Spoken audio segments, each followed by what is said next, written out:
I get excited around this time. Oh, yeah, no. Oh. Okay, we're recording. Okay.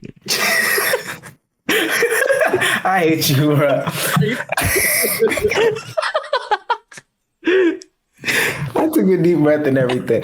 What's going on, everybody? Welcome back to episode, I'm going to just say 16. We got all the numbers wrong. Of the Let's Keep It a Buck podcast. Hey, first and foremost, man, if you're new to the channel, if you're new to the Twitch live stream, make sure that you sub. Sub. I'm not talking about a sub sandwich. I'm not talking about a submarine. I'm talking about become a subscriber. Off season is here. We got some special things going on for the subscribers. You make this happen. You make it possible, every single subscriber. But that's enough about me. I got some very special people with me. I have the 100 million view man himself, Clique Productions. Everybody give him the applause. Give him the applause. Yay! Clique, what's going on, man? A goat. What's good? I appreciate it. Yeah. Chilling. You know what I mean? Ain't Uploading nobody videos. fucking with my Clique. Hey. Clique. Hey, Clique. Hey. Clique. Hey. I knew y'all would. Listen, I heard that before. I'm Oh nah. Actually, that's funny too, because my real name is Marco. So everywhere I'd go, I would hear Marco Polo wherever I go. So that's almost like that. If people start doing that. And then I also have my beautiful co-host with me, and I mean gorgeous. Bezos, how you doing today? Good, man. Good. Exfoliated. You know what I'm saying?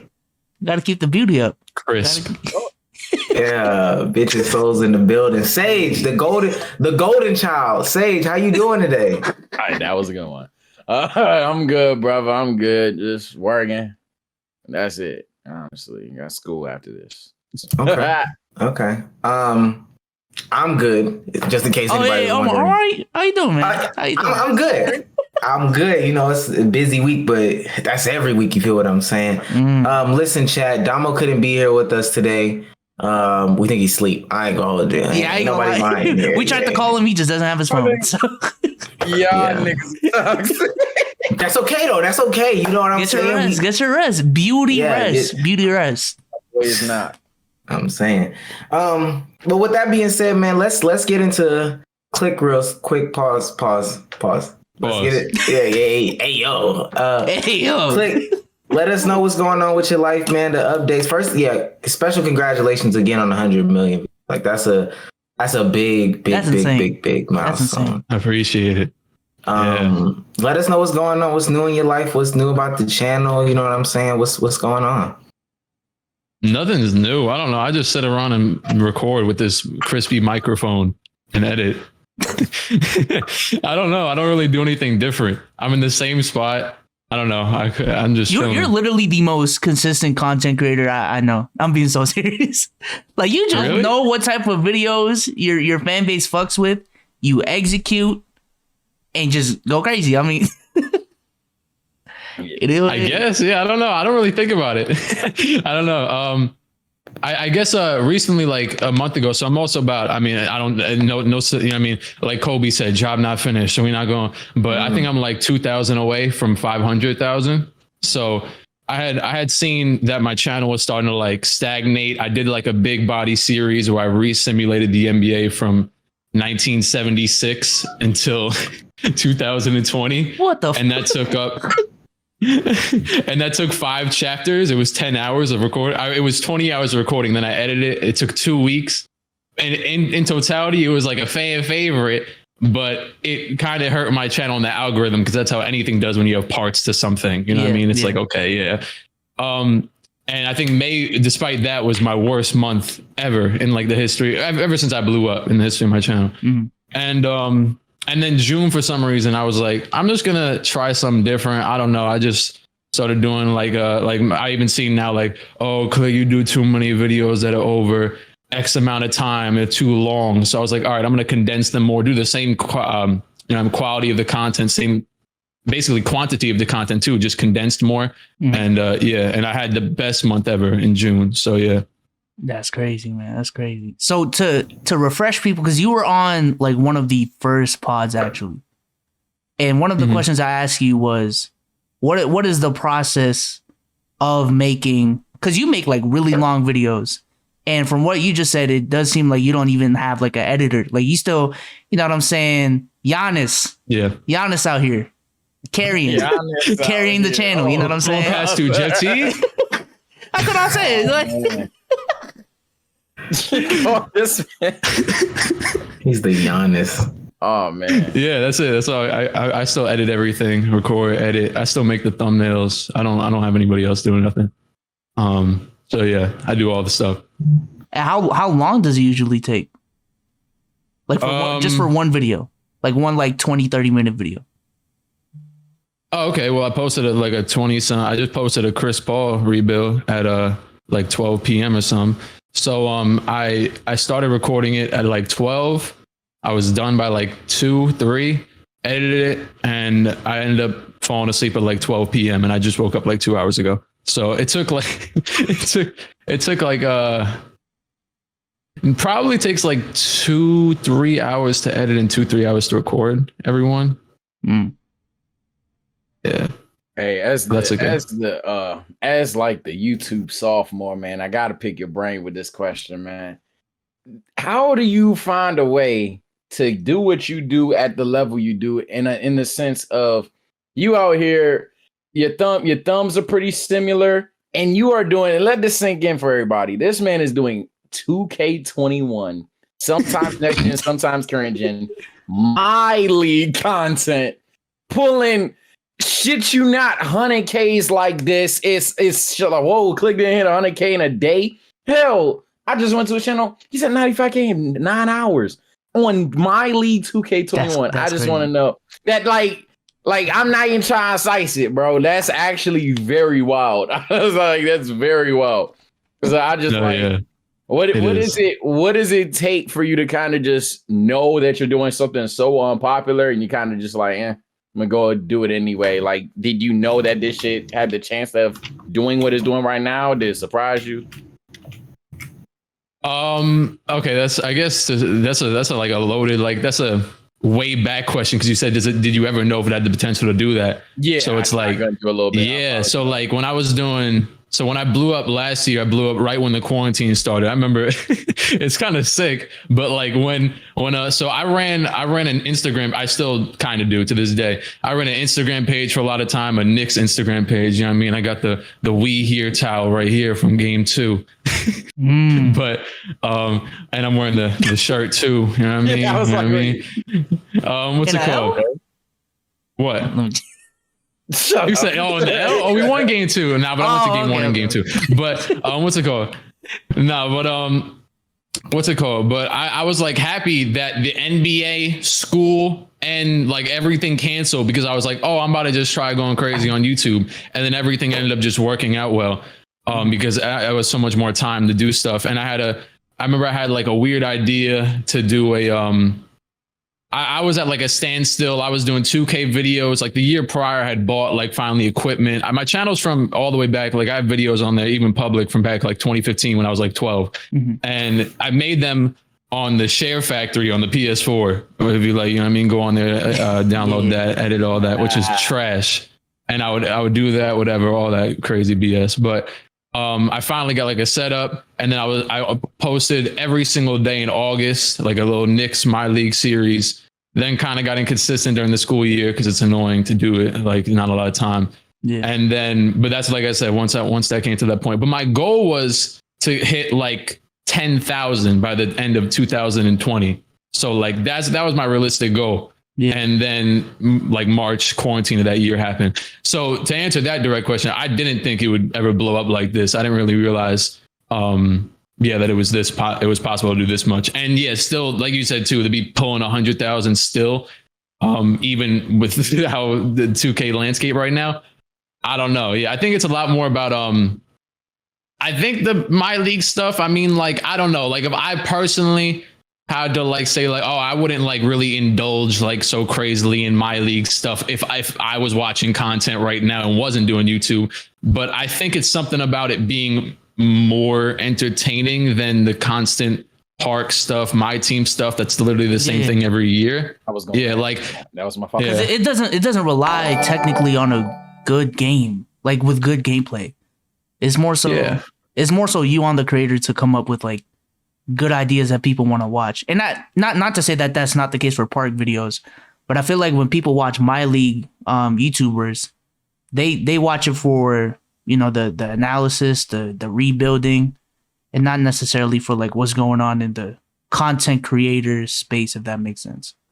I essentially qualify it as just general NBA YouTube, honestly, because it's taking ideology from the NBA, somewhat changing it, kind of like a big what if.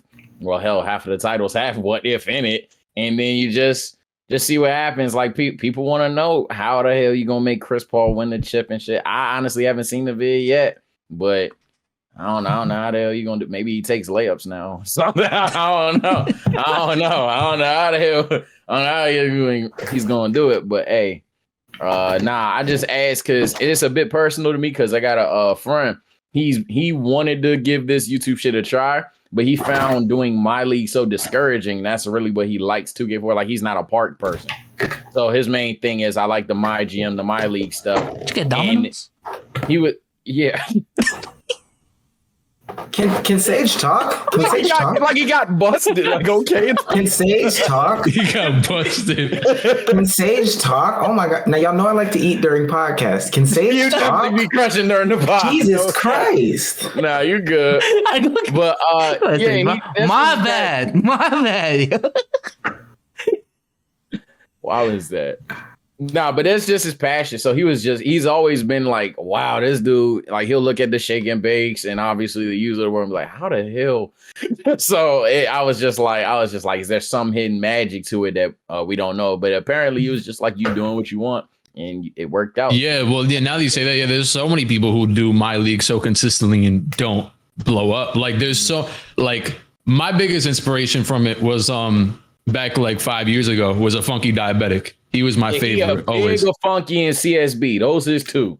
You can't tell them nothing about those two. Funky was my GOAT easily. And there's a comment on I actually just made it public recently because my voice is like nothing. Like, I was like 12, 13. So I kept it private for a minute. But there's a comment on my third video I think I have public of Funky critiquing it because I had asked him and it's from it's like 6 years old, the comment. And he had like probably like 3,000 subscribers. He was like my like OG of like watching MyLeague stuff. And I even talked to some of my guys. I actually just recently saw on my second channel, I did like a Damian Lillard series where I did like a My Career MyLeague series around him. Mm-hmm. And that was like influence. Like, I was watching some of his older stuff. I was talking to my friend that I know through Instagram, and I was talking to him, and he was a big fan of him too. And it's like everybody like. It's not there's not a lot of people that saw it, but the people who did see it remember it so incredibly fondly. They still ask him to this day about it. Funky himself, like, oh, do the MyGM stuff. Like, yeah, like it's like the quality. It really was about the quality of it. What was my point there? Oh yeah, right. About it's hard to blow up because I was astounded when I think he has somewhere in the mid 100,000s. I was astounded when I passed him like a year ago. Like I was like, that's like my inspiration to do like YouTube. So like, yeah, it's wild. I don't know. I honestly don't know how to explain how I blew up so much further. You good. I just had your brain on that, bro. Nah, you good. Yeah. Click. I don't know if you remember, but we were on, and correct me if I'm wrong, I might be wrong, but we were all on like Clubhouse in like January. You know what I'm saying? Those creator rooms. I hated that app. That app was so true. That app is the most like garbage. It was like YouTubers who it was just talking so much and you haven't even done nothing. It was like trying to like give tips and you haven't even done. It was so egotistic. It was so stupid. That's no, but my question is, I feel like there's a lot of emphasis when it comes to like starting YouTubers to dive into analytics. You know what I'm saying? Look at click-through rate and all of the shit. But I vividly remember you saying back then, you're like, damn, everyone be going crazy in their analytics. I just be posting videos. So do you think there's a benefit to like literally just ignoring the analytics and just focusing on making content? Or do you think you're kind of missing out by not diving into your analytics? Because I feel like that's a problem for myself too. Like sometimes I be going a little too much into the analytics instead of just coming up with like banger ideas. But yeah, I haven't. I've never like got too deep into it. It's always been based on like the moment or like what, or also too, like what I'll see people commenting consistently. Like if I see someone commenting, like I think I did a video with the banana boat squad, and it was like there was a dude who had commented it for 100 days. So I was like, I'm gonna just do it. And I don't know. I don't really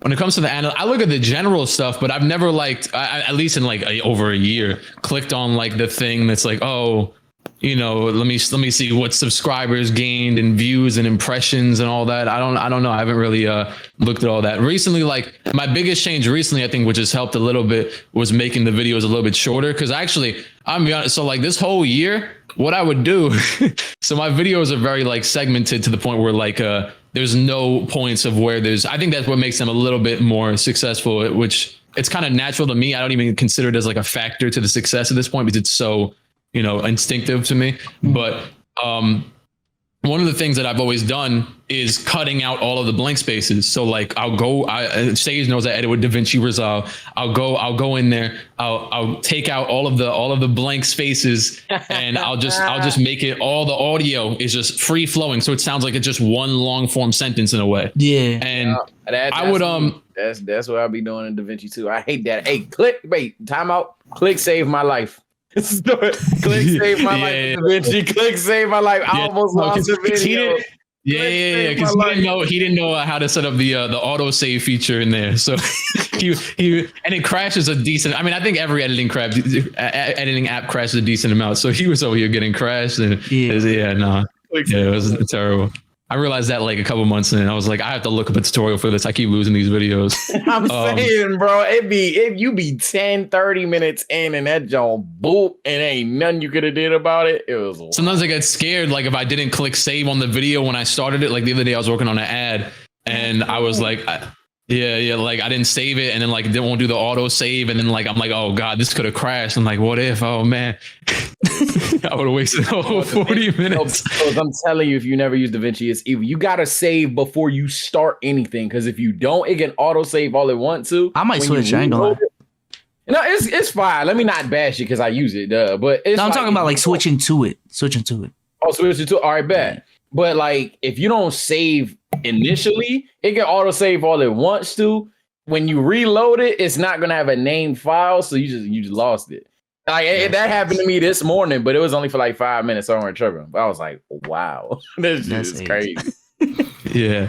DaVinci but for the videos though, with the piecing together of everything, for literally, I'm not even so like I had a point where, so I think I would when I would record, obviously like any regular person, I would have points where I'd mess up in the video. So that's obviously where I would go back and edit the videos, maybe add in a picture here and there, make things interactive. I don't know, make things pretty like exciting or whatever. Yeah. Especially since I don't use a face cam. So I'm like, okay, let me just throw stuff up on the screen randomly sometimes. And then also like mess up if I ever make mistakes. Like I'll like say to myself, cut it out, boom, go back, edit it out. But then randomly, like in December, I had a point of like demotivation with it. And I was like, you know what? Screw it. I'm like, I'm not even going to watch them back. I was like, if I screw up in the video, I'm just going to keep talking and I'm not going to edit the videos. So like I literally from December to May, I didn't edit my videos. I just cut out the blank spaces and I did nothing else. And that was it. Yeah. And they still did pretty well. Yeah. And that's why the videos were all over an hour long or like 45, 50 minutes long. Yeah. Well, what I know about your fan base, your fan base just rides with you, whatever. You know what I'm saying? It's just, oh shit, it's a new Clique video, and that's crazy, man. That's a really good fan base. But yeah, I guess yes. I guess. What the fuck? I think to your point, the people that were like so analytic, headstrong in the first days of Clubhouse, they see it as a business. When I think that everybody here that's doing YouTube, like, it has a genuine love for making content, creating videos about what they do or whatever the case may be. But they were talking to those people that wanted to turn YouTube into a business real quick and try to make some money. And that's where look at your analytics first. Because in the beginning stages, really, you don't even have no analytics. Like if you just start don't. YouTube, you don't have any analytics. Yeah. So what are they telling you to look at? What's a 1 out of 10? Don't even give you the 1 out of 10. Yeah, that's what I'm saying. I was about to say, we said the same time. What's a 1 out of 10 when you don't have 10 videos? You got 6 videos and you got a 1 out of 10. I'm like, being so serious, and this may be L advice, but I be telling a lot of people that ask me, I be like, bro, you over here worried about a copyright. You're not getting paid anyway, bro. Just upload, bro. Like, Yeah. you don't have nothing to worry about. Like, you can low key. I mean, it's your first vid, so it's gonna be trash regardless. But if hypothetically speaking, you can make the best vids out there because you ain't got to worry about copyrights. Like, no shit ain't getting paid anyway. I take that back to like music too. I know MadLib. Yeah, not all the way, not all the way. Obviously. No, I mean like literally the music business. I know. I heard that MadLib, who's like one of the most legendary producers, doesn't clear any of his samples. So like he's been sued, but like as long as you get the publicity off of what you've done, you're gonna continue making more money. The same way, like I think Juice WRLD got sued for the whatever this hell song, the big song that he first had, and it's like he wouldn't have taken it back. He I know he lost 95% of the revenue, but like you're not gonna make more revenue unless you blew up in the first place. Yeah, so with like, how much he blew up, he'll take the copyright. With how much he blew up and the influence he gained from that song blowing up. I mean, who cares if you get one claim? You know what I'm saying? And that's my whole thing. Obviously, I'm not implying people go to court. Disclaimer, but like I'm saying, if your copyright is going to be on the thing that's like you won't hypothetically ever make money from the video, but that's the video that puts you on, bro. That's 10 out of 10, no question. You take that, bro. Get to the point where claims are like actually annoying. Yeah, like to the point where they're actually hurting your pockets before you even like think about them, in my opinion. So the only time I would be affected is if it said blocked. That's why I tell people. The only time I even cared before I even hit 1,000 was if it said blocked. Said blocked, I was like, I'm getting that bad. Hell, I'm still like that. Going. And the other thing with the analytics and like overanalyzing it is that then you're going to end up just analyzing the analytics, getting confused about what the hell you're doing and not making videos.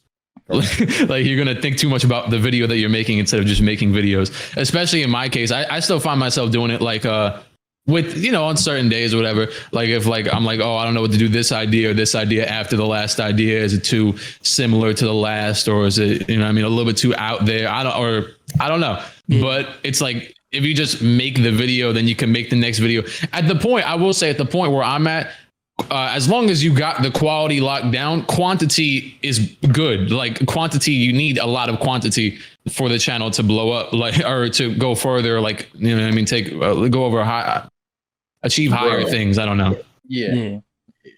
I agree. But you can't obviously get there without the quality. But once you have the quality locked down and like you have the systematic, you know what I mean? You got everything in a system form. Like it's like, all right, then the goal is to have the most quantity as possible while also having like you want both of them to be as high as possible. So if there's a way for you to increase both aspects, and go ahead, go do it. Anybody else got any more questions for Clique before we get into the meat and potatoes? You got it. I want to talk about the greatest player to ever touch a basketball. Luka again? No. I'm about to leave the call. Oh, it's not Luka. Oh, Julius Randle. Listen, well then let me at least congratulate the greatest. Should have worn my Frank Ntilikina jersey. That's a terrible jersey. That's a terrible jersey to have. You have that? You have a Frank?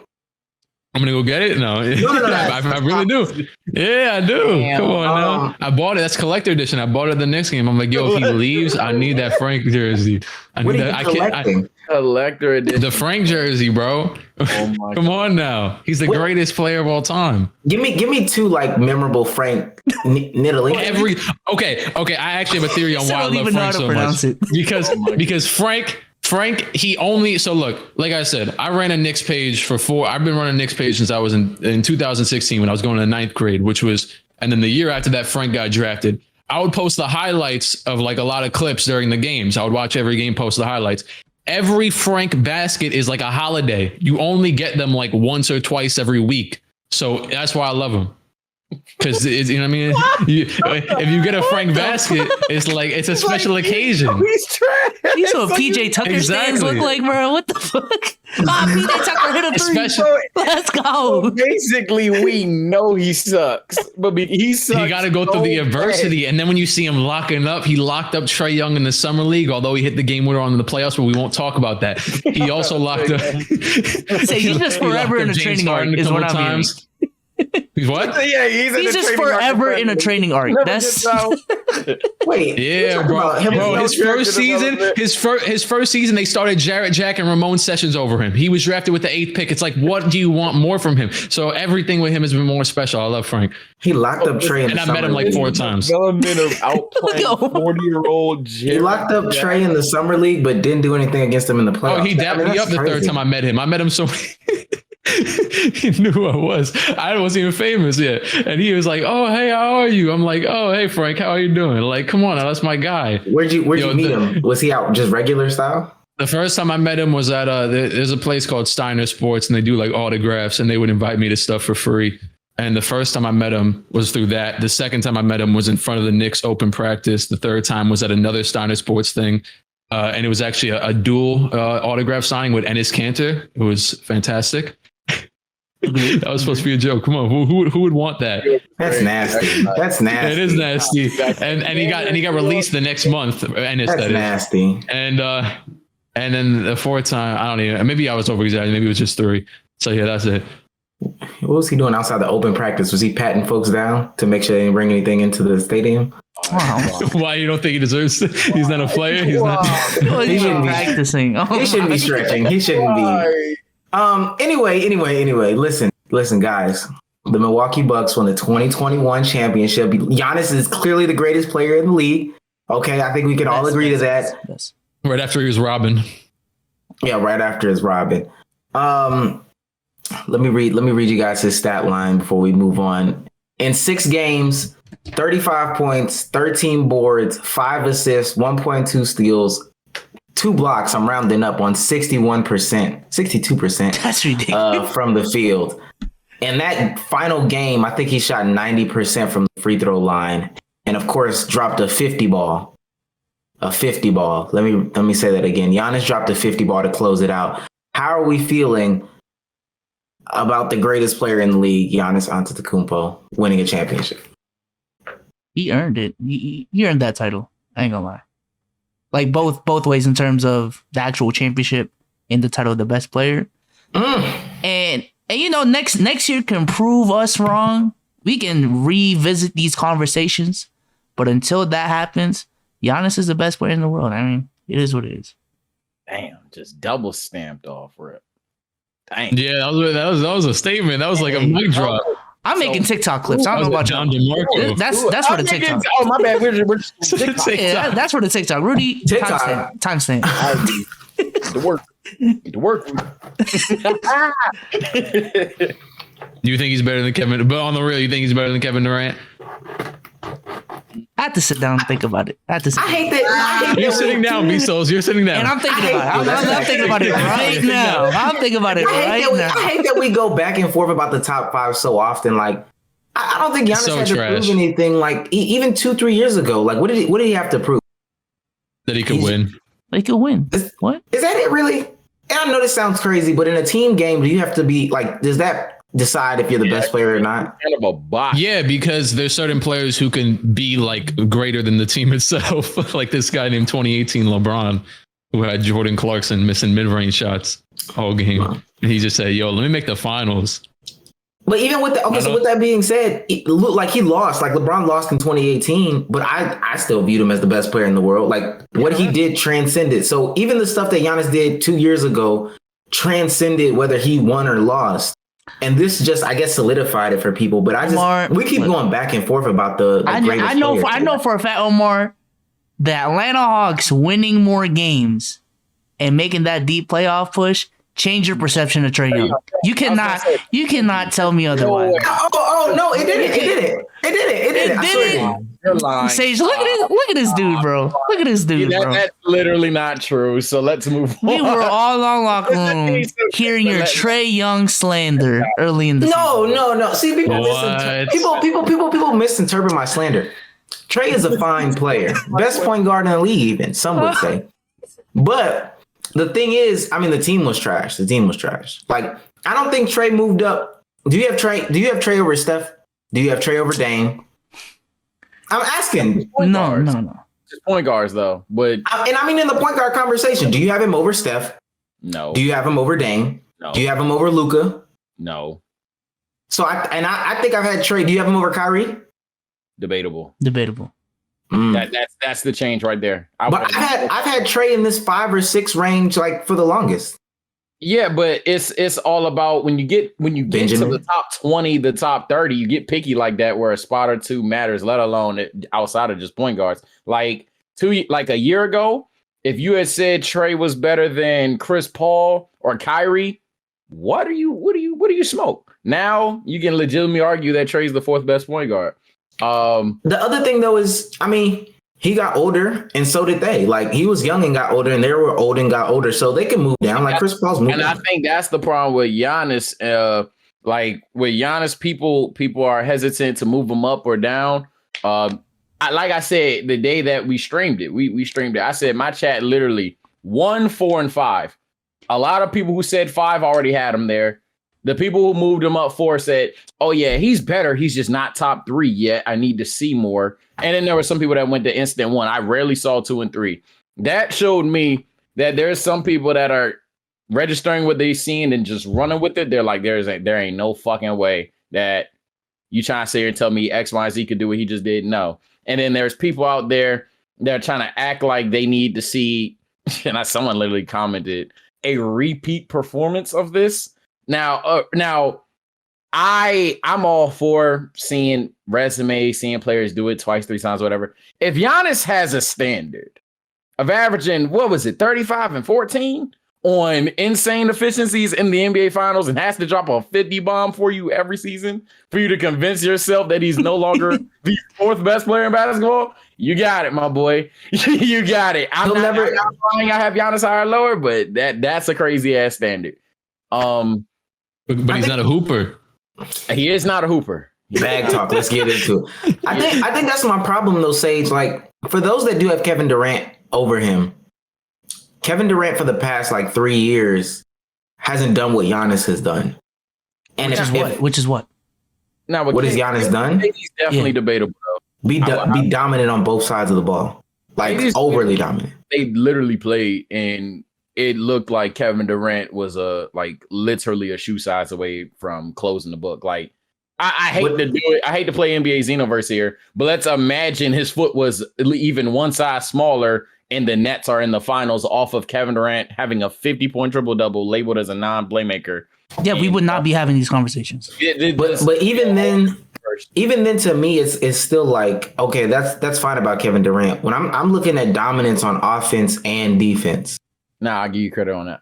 I'm looking at dominance on offense and defense, and nobody's done what Giannis has done. I agree with that point. I'm a firm believer, and I'll die on this hill. I don't care how hot take he is, but it shouldn't be a hot take. There's Anthony Davis, Joel Embiid, the only 2 players you can even fathom doing what Giannis did in Game 6, let alone for this entire playoff run. There's only 2. Look, you love LeBron. LeBron not going out there to give you 50 and 5 blocks. LeBron hasn't dropped 50 in 3 years. LeBron hasn't had 50 and 10 in 3.5.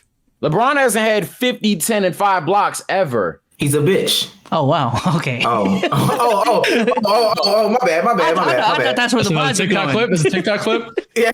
Rudy, clip that. Rudy. No, I thought that's what you're saying. I thought that's where the vibes were going, man. In the bait work. You can check the chat. Someone's going to say Kawhi. Now, Kawhi hasn't had 50. Kawhi hasn't had 50 in, I think, what was it, 3? Kawhi had 45 and 11 in 2019. Has Kawhi ever had 50? And he didn't have 5. Yeah, Kawhi don't be scoring 50.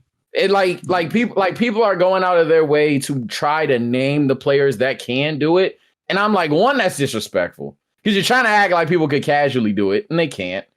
So the only players in history that come to my mind, and I even tried to do some research, and a lot of names that I thought could do it haven't. But the only 3 players that I saw pulled it off, and I didn't even do enough research to see if it was in the finals, was Michael Jordan, Hakeem Olajuwon, and Tim Duncan. Tim Duncan. And the answer is no to the finals part. By the way, the answer is no in the finals. Thank you. Pardon me. If we're going to compare Giannis Antetokounmpo to a prime Tim Duncan, Michael Jordan, and Hakeem Olajuwon. So then let me ask you that. What is a prime Tim Duncan, Hakeem Olajuwon, and Michael Jordan in the league today? You would say that's the best player in basketball right now, unless you just crazy love Braun or something at that point. I'm not going to lie. And they do. It's just disrespectful in my opinion. So that's why I'm like, look, say like the people that are on people's heads for saying Giannis is the best player in the world, save it, because it's the top 5 in my opinion is so interchangeable. Like I can tell you, like Steph Curry. I agree on that, bro. It is the most interchangeable I've ever seen it. Steph Curry is under the radar now. Another popular name, Kawhi Leonard. I'll say this, and this will be my one league, so I don't have to hold the pod back entirely. I think there's no way that you could argue Kawhi is number 1. I think there's one person in the top 5 you have to ridicule from being number 1. I think Kawhi is the hardest to argue is number 1. If you do the two-way thing, okay, there's Giannis. If you do the offensive impact thing, okay, there's Curry, LeBron, and Kevin Durant. I don't think you can argue that Kawhi is such a mix of the two that he is better than all of those other 4 players. I think that is the hardest one to push. Kevin Durant, you can obviously make the argument. LeBron James, you could obviously make the argument. Stephen Curry, even you could make an argument, but he's the biggest one where like you gotta see it to say it, in my opinion. Julius Randle? No. Y'all gonna hate. Kudos to you. How did you look so disappointed? Y'all gonna hate until he prove it, I guess, huh? Yeah, we talk about the top 5 clicks. Like, man, I just want to make the second round, bro. Crazy. I don't really know. I don't really care. I don't really care about any of this. That's the issue.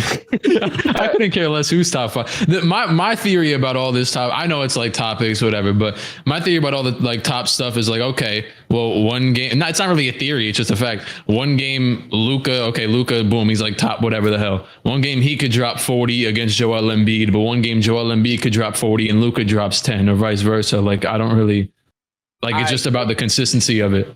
Man, and I think I would say as of right now that Durant's probably the one I would rely on most to be the most consistent. And I still wouldn't count out. I wouldn't count out Braun. I mean, I know he was trash, but I'm saying if he's healthy, if he's very healthy and he's not, I don't know. It's tough to gauge because I think people are just instantly saying, "Oh, Braun's not that good anymore." Yeah. Like, but we don't know if it was because he was injured or because he was old. So like, we need to see once he's healthy. If it was because he's old or because he's injured or he's just washed, I don't know. But he obviously is not washed, but you know. But also, you brought it up with it just kind of reminded me of James Harden's run, like this season. Like I remember that stretch where James Harden was going crazy on the Nets, and and people were like, "Yeah, James Harden's the MVP, top 3 in the league, the best James in the league." You know what I'm saying? But now I sort of got I'm making King James. But I sort of James is now Middleton.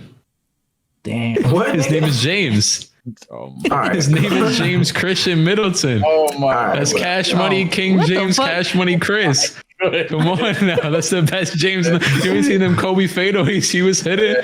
Another James in the league. No, but I'm making my top 50 list right now, and James and it's crazy, but you can legitimately argue that James Harden isn't even top 10.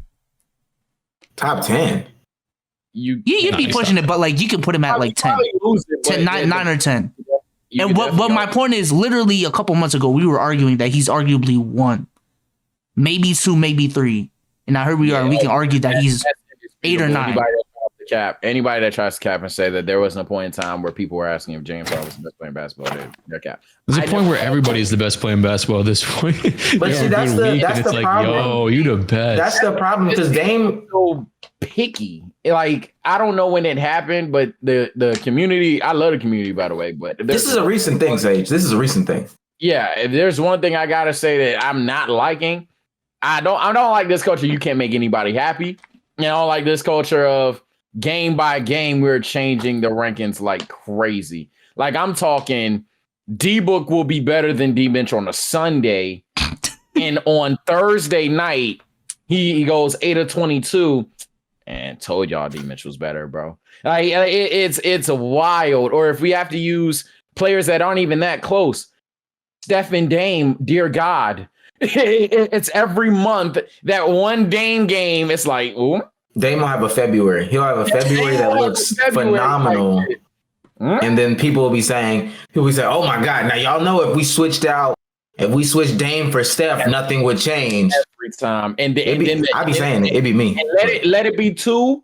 Oh yeah, that's the best point guard in the league.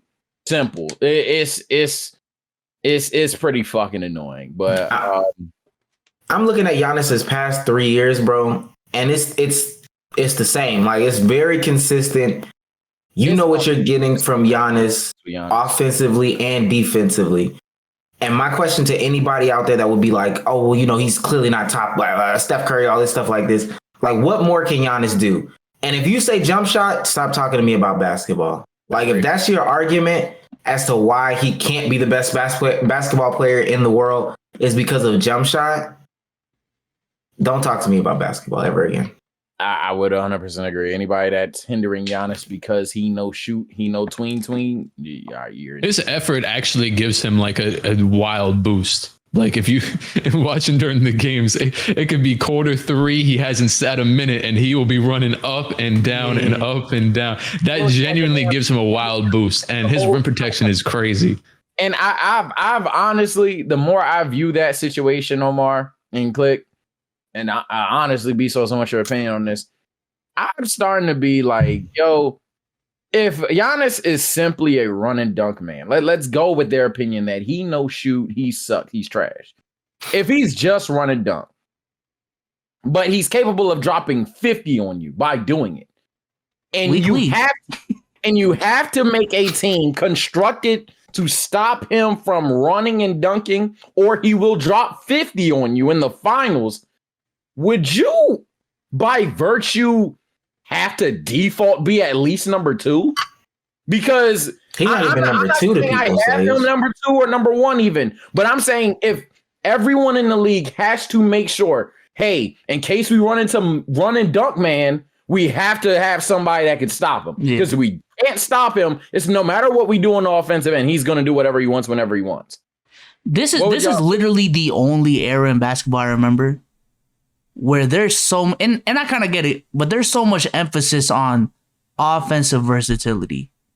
But in decades past, this was never the case. Like, there's a reason why Shaq was unanimously the best player in the world in the early 2000s, even though you could argue Kobe was more versatile, more skilled, T-Mac, Allen Iverson. There's a reason why Shaq was the best player back then.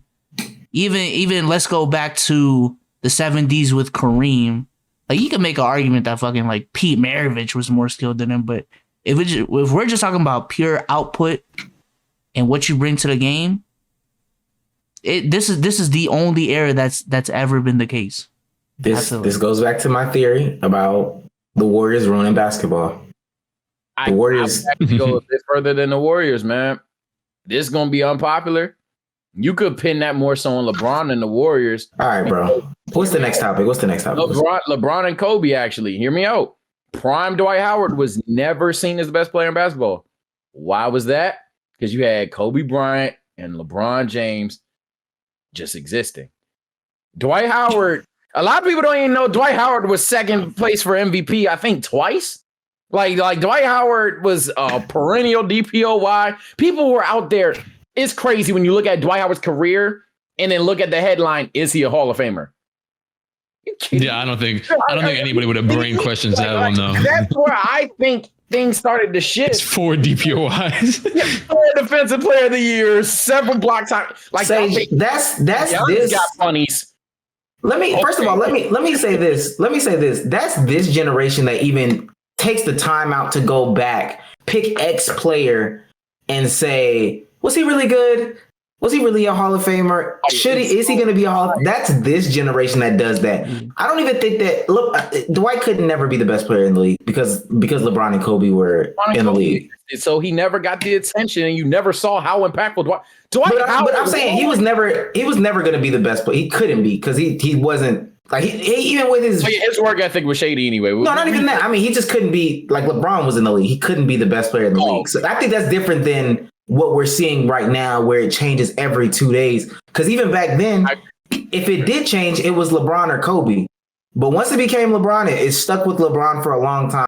The person that might have said like salty Lakers fans. But when it was Kobe, it was Kobe. When it was Tim, it was Tim.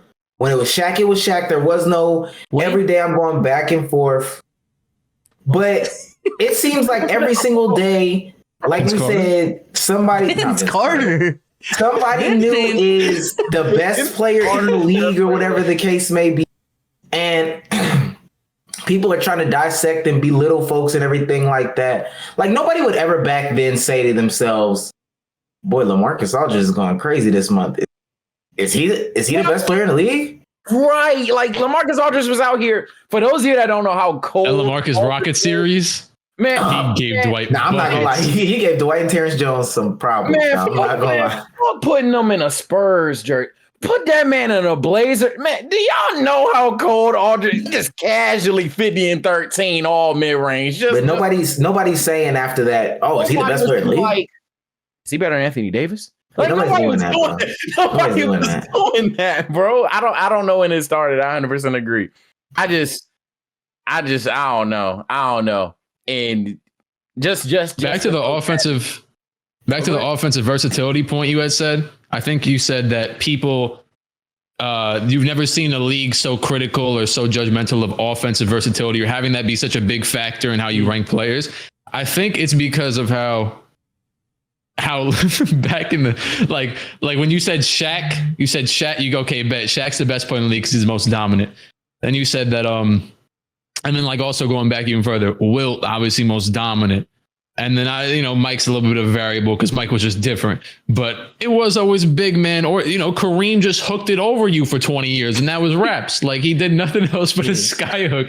You couldn't stop it. And that was it. I think I think it's because, and it's obviously not, it's not really something, maybe analytically, I don't know, but, or statistically, but I don't know if this is proven, but like, I think we know good and well that the league is more talented now than it's ever been. I think it's just the fact that, okay, so you go back to Wilt's days.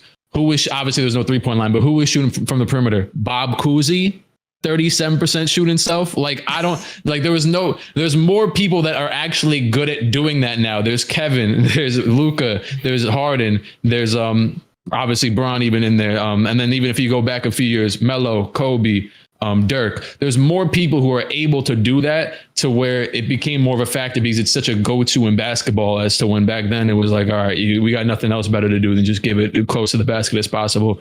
So I think that's when it comes in. It's like, okay, well, we've been seeing Kobe shoot fadeaways and he can hit those. So like, okay, now we're gonna go back to Giannis just going around the basket. And then he also doesn't really hit free throws a lot of the time. Like, it's like, I'd rather just a bucket. I agree with everything he just said, because that was one of my arguments. I think the reason why Giannis do generate so much hate is because it took us so long as a league to zig into this pick and roll where the guard can take advantage era. We're not dumping it down to the big era. It took us so long to get here. And we finally broke through that when Giannis comes through and zags it back to like, nah, bro, we in here. Give me the ball in the paint. Post me up. DeAndre Ayton is about to hate me. Like when people see that, they're like, oh, hell no. So especially like the CJ McCollums and Spencer Dinwiddie's, because that's how they making their money. That's how they making their bread. I don't know if anybody's seen this tweet that I made. It was really literally after I heard Gilbert Arenas talk about it. Gilbert Arenas was talking about his first year in the league. And he was talking about how he ran a 1-4 flat. So a pick and roll with the power forward, which was Derek Coleman at the time, I believe. And he got the switch. And the big man was on him, and Derek Coleman was trying to post up Mark Jackson. Mark Jackson, a bigger guard or whatever. But so he called ISO right after that, and the coach calls a timeout. And he's like, what are you doing, dog? What are you doing? He said, well, that's not the mismatch. I got the mismatch. They go back and forth for a little bit. And then he sits him on the bench. He brings him back into the game, and he's like, all right, I'm just going to do it. Same situation happens. Throws it into the post. He gets double. Derek Coleman kicks it out to the corner. It's a non-shooter. It comes back up to Gilbert Arenas, and it's whatever. And we've had to fight so hard, as like an NBA community or whatever, to get to this point where Gilbert Arenas can take the 4-man off the dribble. Yeah.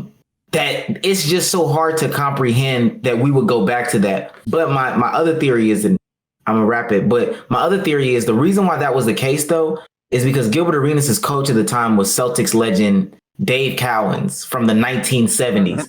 Mm-hmm. So yeah, what is he's not thinking like, yeah, Bob Cousy or whoever his point guard was at the time. Yeah, you're about to isolate. He's thinking, get me, Dave Cowens, MVP of 1973 NBA season, get me the fucking ball in the post. Yeah. And that's the way that old basketball is thinking. Mm-hmm. But they're afraid of Giannis. The team has one shooter. That shooter is not on the court. Give Coleman the ball.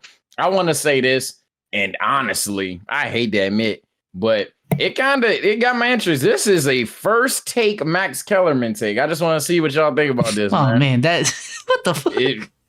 Awful way to preface it. Interesting. It's actually interesting. Is this low key the era of bigs? No. Honestly, I was just about to say. Wait. I'm actually going to build off with a point I just had. I was thinking about. Like when we were talking about how the bigs died down, the way that I seen that, I think, can we agree that was probably Giannis's best game yesterday? Yeah, I think so. I have never seen someone, especially that late in the game, when that's all he's really doing, or at least that's his goal is to get to the basket. I've never seen anybody just get around there and just throw it down, whether it's around people, over people, like consecutively multiple times in the fourth quarter, so many times. I've always considered him, like, obviously he's not no parallel, but in the context of this league, like this generation's Shaq in a way. Like, obviously, I mean, it's pretty self-explanatory. Yeah. But when it comes to watching him now, watching Embiid, watching Jokic, who even play, Jokic is a little more even different. I would even say that up until this, obviously now Giannis has proven himself. I would say even maybe, which this doesn't really sound too groundbreaking. Like, I would maybe even pick Jokic to lead my team over all these other big men because of the fact that he can facilitate and he works in a league that we're in like right now. And he just like fits that mold. But now that we're seeing this type of stuff, and the reason why the league, I think, went away so much is because I was even watching a video that I had posted on my channel back in like 2015, and it was ranking the top bigs in the league. And it was Mark Gasol, Boogie, Mark Gasol. Now here's the thing. Andre Drummond, Marc Gasol, Boogie. I think I had DeAndre Jordan in there. Hell no. Like, you know what I'm saying? DeAndre Jordan was the best center in basketball. He made All-NBA first team. Yeah, he did. 2 years, DeAndre Jordan was seen as the best center in basketball. All he did was catch lobs. That whole era died down. All the big, even during the Dwight Howard era, there wasn't many. It was just him. It was just, you know what I mean? Like, so like that whole era of big men, what's it called? Just completely went away for all these years. And whether it was coincidence or not, like whether it was that, we pushed out the players, like maybe Jahlil Okafor, greatest big man of all time, if he played in 1992. I ain't gonna lie, but I believed in Jaleel. So did I. I ain't gonna lie. I was more of a Jaleel guy than a cat guy. I ain't gonna lie, bro. But whether or not it was by the force or by just, you know what I mean, maybe Jaleel actually wasn't that good. Whether it was by that or not, whether the league was just thought it was going in a different direction, and now players that are this good, like Embiid, Giannis, Jokic, have forced the league back into the way that it is right now, or at least it seems to be, where a guy who's just dunking the ball all game just won the championship. What's it called? The league, it's so weird to watch it now because of the way that, like you just said, with LeBron and Kobe being better than Dwight Howard, how we watched from like 03, 04, when Shaq basically, when he went to the Heat, got injured a little bit and won another champion, whatever. When Shaq had left, we saw Dwight a little bit. We saw some Boogie, but all of these years, and we saw some post-up LaMarcus Aldridge, some Dirk, you know what I mean? But all of these years, there has been no person that's out here dominating, and that's a couple people that's dominating like how Shaq was dominating. You know what I mean? Jokic was the first MVP since Shaq. You got Embiid, who draws all the Hakeem comparisons, and you got Giannis, who's Giannis. And I just want to say this for you guys, and honestly for Chad as well. Two things. One, the one that's way off topic. Payne is murking the shit out of Kage's Kage-sama Sasuke. Stop that. That's stupid. Second, and more importantly, I'm not doing a counting thing. I saw a lot of chat when I asked the question go, there's only 4. First of all, if there's 4 bigs, all first ballot, no question Hall of Fame level, a la Anthony Davis, Giannis, Nikola Jokic, and Joel Embiid, you kind of proved my point, but it's not even my point. You kind of just made your bed. Like, yeah, it would be there or bigs at that point. But 2 and more importantly, it's not a counting thing. It's about who are the most impactful players in the league right now? Who has the highest chance to take you to the promised land? And even though it's deeper than just those 4, let's say it was only those 4. You got Anthony Davis, who everybody swears if he was healthy, Lakers. Everybody swears injured Bron, healthy AD, Lakers have it. Joel Embiid on a torn meniscus. Mind you, a torn meniscus, Joel Embiid almost dragged Ben Simmons to the conference finals. Almost dragged Tobias Harris and Doc Rivers to the conference finals. Oh, that's how you put it. Everybody Doc too. Doc weak self. Nikola Jokic, no Jamal Murray. Everybody love to talk about how Dame dropped 50 in the game. You want to know who won the game and how they won the game? Because you got Jokic. Austin Rivers. You got Jokic posting up people, glancing over his shoulder and going, yeah, the basketball. Nobody else can catch it. Wide open. I forgot who the shooter was, but that cash money all day. It was definitely Austin Rivers. Austin Rivers. Yeah, Austin Rivers out here looking like a damn like we released him. My team released it like he was trash. I mean, he wasn't trash, but like he became the starter, and Jokic made him look like Jamal for a couple of games. Like that's yeah. And then you got those 3, and I'm not even belittling what those 3 are about. Like I said, Joel Embiid, he this season had 50 points, 17 boards, and 4 blocks. How's that for you? Like, Joel Embiid's crazy. Jokic is literally our MVP. And Anthony Davis, everybody swears, is better than both at times. So what are we talking about? And then you have Giannis. I'm not saying. I love how there's no words to describe Giannis. It's just, and then there's Giannis. Fucking Giannis. It's fucking Giannis. So I'm not saying that I think it's the era of bigs. I'm undecided on it, but it's definitely a conversation to be had because you got those 4. Then you got players on the come up like Yaden, who was historic in the playoffs, regardless of him selling last night or a couple of nights ago. He was historic the entire damn playoffs. You got Nikola Vucevic, who's finally on a team that should start winning. I'm not gonna say they're a winning team, but they should start winning. You got Karl Anthony Towns. He's been locked up in Minnesota. Hopefully he gets out. I forget it. He's so nice. He's so nice. He's nice. I forgot about Cat. What the fuck? Mitchell Robinson. Yeah, you forget. Think about it. Cat was unanimous top 3. Like Cat was like now. I think like Cat used to be the no-brainer 3rd, and now it's like Bam Adebayo. And like see, that's what I'm saying. It's so many big, let alone the high-end talent. Like you do a top 10, and 4 of them don't have AD, Jokic, Embiid, AD. I mean, 2 ADs? Giannis, sorry, I said AD, sorry. People looking at you like, what the fuck? so like, it's something to be said, in my opinion. I think that take is getting a lot of just diminishment. Nah, you tripping type shit. When there's actually a lot of value and a lot of really justification behind it. The more I talk about it, because it's definitely a conversation to be had, especially when you factor, there's more D-Books, there's more Trae Youngs, there's more CJ McCollums, Jaylen Browns. How many of those guys would you consider a best player on a championship team? Go ahead, Bezos, because I want to float an idea before we move on. I don't and maybe this is just the natural progression of where everything's going, but I think what happened in the mid 2010s was forwards that could stretch the floor that were undersized became more valuable because of the spacing they provided. And then as time went on, the taller dudes just got better at shooting. Yeah, I'm not going to. The taller dudes just got better at shooting. You know what I'm saying? So that's like, okay, I'm an NBA player. I need to stay in the league. This is how I make a living. This is what I need to do. But I think, and I've made this point, I think in 10, 15, 20 years, now that's a big range. We're all just, the norm in the league is going to be, everyone's going to be at least 6'6" with guard-like skills. Yeah, I've heard you say that. All 10 players are going to be 6'6" with guard-like skills. And I think this is just a natural progression of that.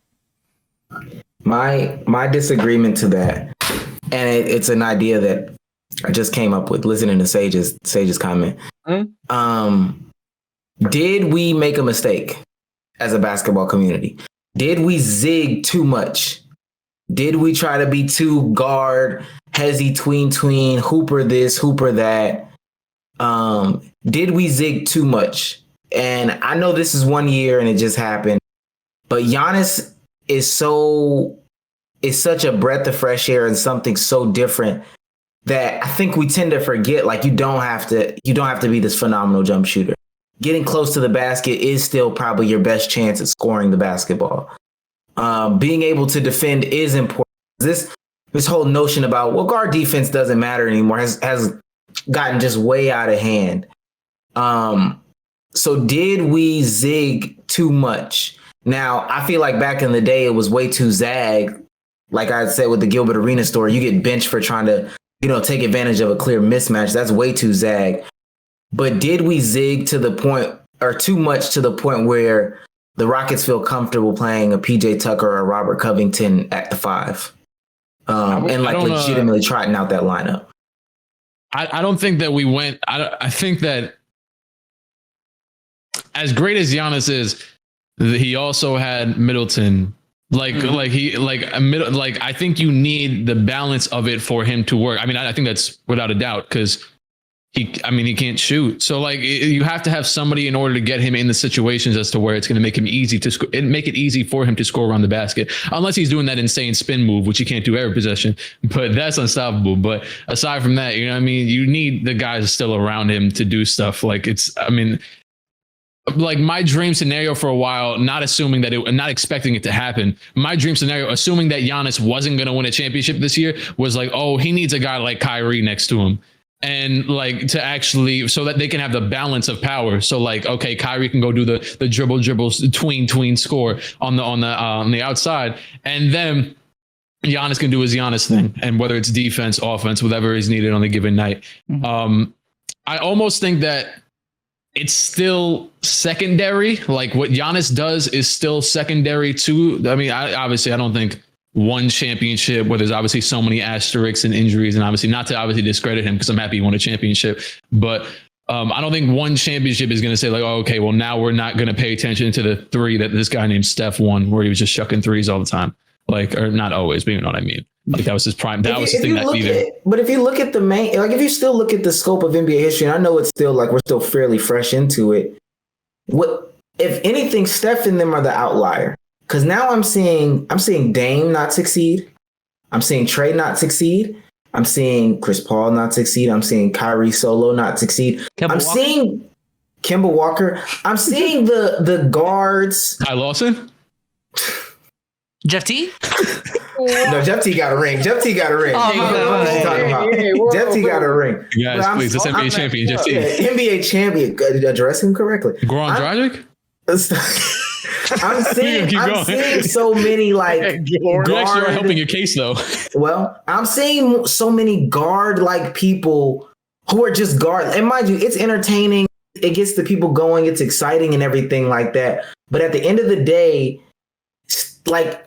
if we still line everybody up from NBA history, you're gonna pick the bigger guys more often than none. Yeah, you pick Michael, LeBron, but you're still gonna lean towards the bigger guys always. Yeah. Now and with the bigger guys shooting, that put things at just a way different disadvantage.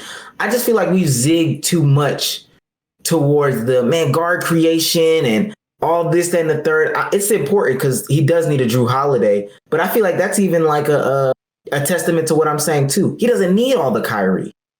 He needs somebody serviceable. Chat, I don't know what's going on. Hold on. Holiday. His camera frozen. Oh yeah, Okay, we're back. Yeah, there you go. You Did y'all hear what I'm saying though? Yeah. Yeah. We don't need all the hezzy tween and everything if we have some, and not even somebody like Giannis. I think Embiid, like I say with Ben Simmons, I think if Embiid had a serviceable point guard, they would have beat the Hawks. I think that's obvious. But I ain't gonna lie, respectfully, that's kind of obvious. No. There's just so many. Well, here's the thing. I think that what do you say about Giannis having a Drew Holiday and you said he didn't need a Kyrie, but there's also a universe where you know what I mean, everything happens. Okay, we could even just go to the obvious and Durant. You know what I mean, he steps 3 inches backwards, but aside from that, you know what I mean, obviously all the injuries, there's also you know, a universe where Giannis is 31 and didn't get a championship yet, and we're like, oh, maybe you can't win when you're surrounded by a big man. So it's it just depends. I wouldn't say that the championship just says oh, okay, this is that, this is definitive, this is where the league is going just because he won a ring, if that makes any sense. I would say it'll definitely influence it though. No cap. In every era of basketball, there's one person who we've been saying zigzag all pod. There's one person who zigs when everybody else is zagging and vice versa. That's why Steph Curry was so iconic. And that's where Giannis's ring really speaks volumes, because he is in an era where everybody's shooting. Everybody has the tween. Everybody's a hooper. And he's just a basketball player, you know? And it's I don't think we've strayed too far, because everybody but Giannis does this. And there's several instances where the Bucks don't win this title. However, I believe Giannis is the person who is that shit crazy. This is what he's about. And the more that he is zagging but can do some of the shit everybody that's zigging can, that's where it gets out of hand. Who been successful though, Sage? Who been successful? Be honest. If we're going back, it's been LeBron James. It's been Giannis this year. It's never been just the little man. Like I said, Curry was the guy. Curry is an exception to the rule. It's always been, ever since Michael Jordan, it's always been the 6'8", the 6'9" guy. You can even argue 6'5", but I would say that's not even that. It's just never been point guards. Yeah, aside from Curry, Isaiah Thomas is never been outside of Magic 6'11". Yeah, outside of the point guards, which why I think point guard, in my opinion, I know it's real hard sometimes with doing the Nash kid thing. I think point guards, when it comes to the highest of the high, easiest position to rank, because anybody who gets it done, you're already oh well, there you go. Stephen Curry. Him winning as a 6'3" light skin Under Armours, he's number 2 at worst. Off rip. He's number 2. Big Zeke doing what he did. He's at worst number 4. You got guys like Paul, Nash, Kid, about left hand John Stockton. Kids that what the fuck I said Jason Gets. But players that found a way to dominate basketball in an era or a way that they shouldn't have, they're the easiest to point out. And I think that's what's happening with Giannis. He's the one person who, even at 6'11" in the defender, is still the person that doesn't have the tween step back. Instead, he has the tween euro, which people love dominant moves. Can we talk about how this dude's spin and euro combos are 4 years running now with some of the best moves in basketball? It's not we played NBA Jam for 10 years. What are you doing if Giannis picks the ball up at the free throw line and it takes 2 steps? What happens next? Who do you throw at him? It's a walking NBA street. He's not a defensive player of the year candidate. It's a dunk. What the fuck? Click. I asked a pod this 2 pods ago. Do you think Giannis at some point in his career is gonna take a layup from the 3-point line? No. Talking about fast break, funny? Lifting off from the 3-point line, Space Jam. But I remember vividly when he jumped over Tim Hardaway Jr. Yeah. I was watching that game. I mean, that was some of the wildest stuff. That was a layup from the. But you know what though? I did see. I think I saw. There was a video of somebody doing it recently. I saw he stepped maybe a foot inside, but it was from 20 years ago. I saw it on Instagram Explore page or something, and it was somebody doing a layup. So if whoever the hell I'm talking about could do it, I think it was a shooting guard. I can't remember who. Giannis could do it, but I don't know if he. The answer is he could. Okay. He can do it, but I don't think he will do it. He's just not like once. that. I think once. You know what I'm saying? 2 seconds left, going into half in a January game, just. Go at the buzzer. Okay. Never on a fast break. At the buzzer, yeah. At the buzzer, it's such yeah. an inefficient shot. Remember for that? him to take that, like, Do you 5 guys remember times. that Darren Collison game winner with like the 1 foot when he was leaning in? He was on the Mavericks. Probably not. Hell no. I don't know why. Collison. I just thought about that. Too much Pacers when I think of Darren Collison. I can't. What I also what I learned this year, not this year, this week, is in the original Space Jam. You know how Michael Jordan had that crazy half court dunk type shit? Yeah. They only counted it as a 2-pointer. Hey, you gotta call up David Stern, Silver. I mean, I know it's a movie, but damn, that would fact. be interesting if a player could hypothetically do that. What would you do? Because he took off from the 3-point line. So, 3, right? Listen, man. That has to be a 3. Cap. Shout out to NBA champion. Shout out to the Milwaukee greatest Nigerian player. How he cut out on the specific when he's part saying- where he said Giannis Antetokounmpo and the Milwaukee Bucks. Literally, And I'm it's ready You to just shout add out anything. and- Someone's gonna put the Siri. Like it's gonna be like, oh, shout out to the Kings, man. De'Aaron Fox. You an NBA player on the low? Hey. And also, last thing regarding Giannis, and not even his play style. The NBA players came out. I'm not gonna give them the backhanded shit. Fuck them. Wow. Yeah, exactly. They can get pressured, but at least they recognize what that shit was weird. So shout out for that. But I'm Fuck not them gonna for have that. But shout out to them. And we got to talk about it since we're here. Let's talk about losers for a second.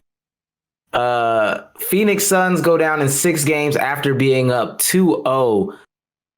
Liz Paul teams. List Law. He Crazy. just leave.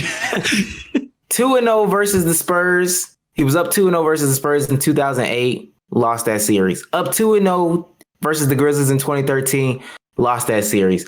3-1 versus the Rockets in 2015. Known as the Josh Smith series. Lost that series.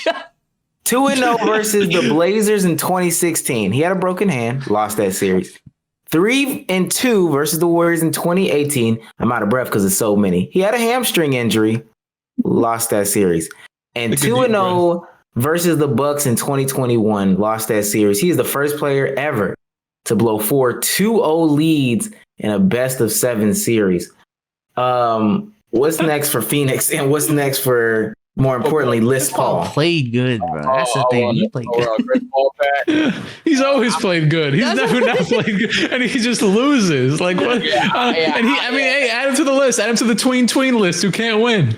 Add him to it. Well, yeah, I thank God. Add him to the Kemba Walker list. shout out to the 185 in here. Shout out to the 185. Yeah, 185 in the last 2 subs as well. Y'all see that sub go, man, right here. Hey, I just get mine out the way. Heavily expected from me, considering I made a whole vid on it, even though it did. I thought you said expected from Chris Paul. No. Oh, nah. Chris Paul. I mean, the dude averaged for the entirety of the playoffs 19-8 on 49, 45, 87. I don't know what he did to the basketball guys. Just to keep it simple. He was the best player on the court last night. Game 5. I already have a whole video debunked. He was the best player on the court last night. I don't know, for the Suns. Sorry, duh. Oh, I was about to say. Wasn't DeAndre Don't do Ayton. that. Do what the fuck I meant. My bad. Obviously, he was the best player for the Suns. The Suns all stunk it up, ironically, except for him. People try to put it on him. You can then just look at D-Book and Ye, because what the fuck? It's just... I'm more pitying him. Yeah, it's... I don't even care. I know Clique's probably the only one that probably agrees with me here, so I'm gonna just keep it short. But He just lost. Like I don't know why it's been this culture of trying to blame one person. Y'all being nice, bro. Oh my god, they just got outplayed, bro. It is what it is. They got outplayed in a close series. What the? That's it. Giannis was the best player. Shout out to MJ all day for the resub as well. That man Chris Paul, he's 36. He's 36. Bro, I feel man. that He's an literally old man. everything that could have went right for Chris Paul, almost all like injuries. No, it all went right, and it still went wrong. Yeah, that's what he had injuries on his side. He had a 2-0 lead against not the Brooklyn Nets.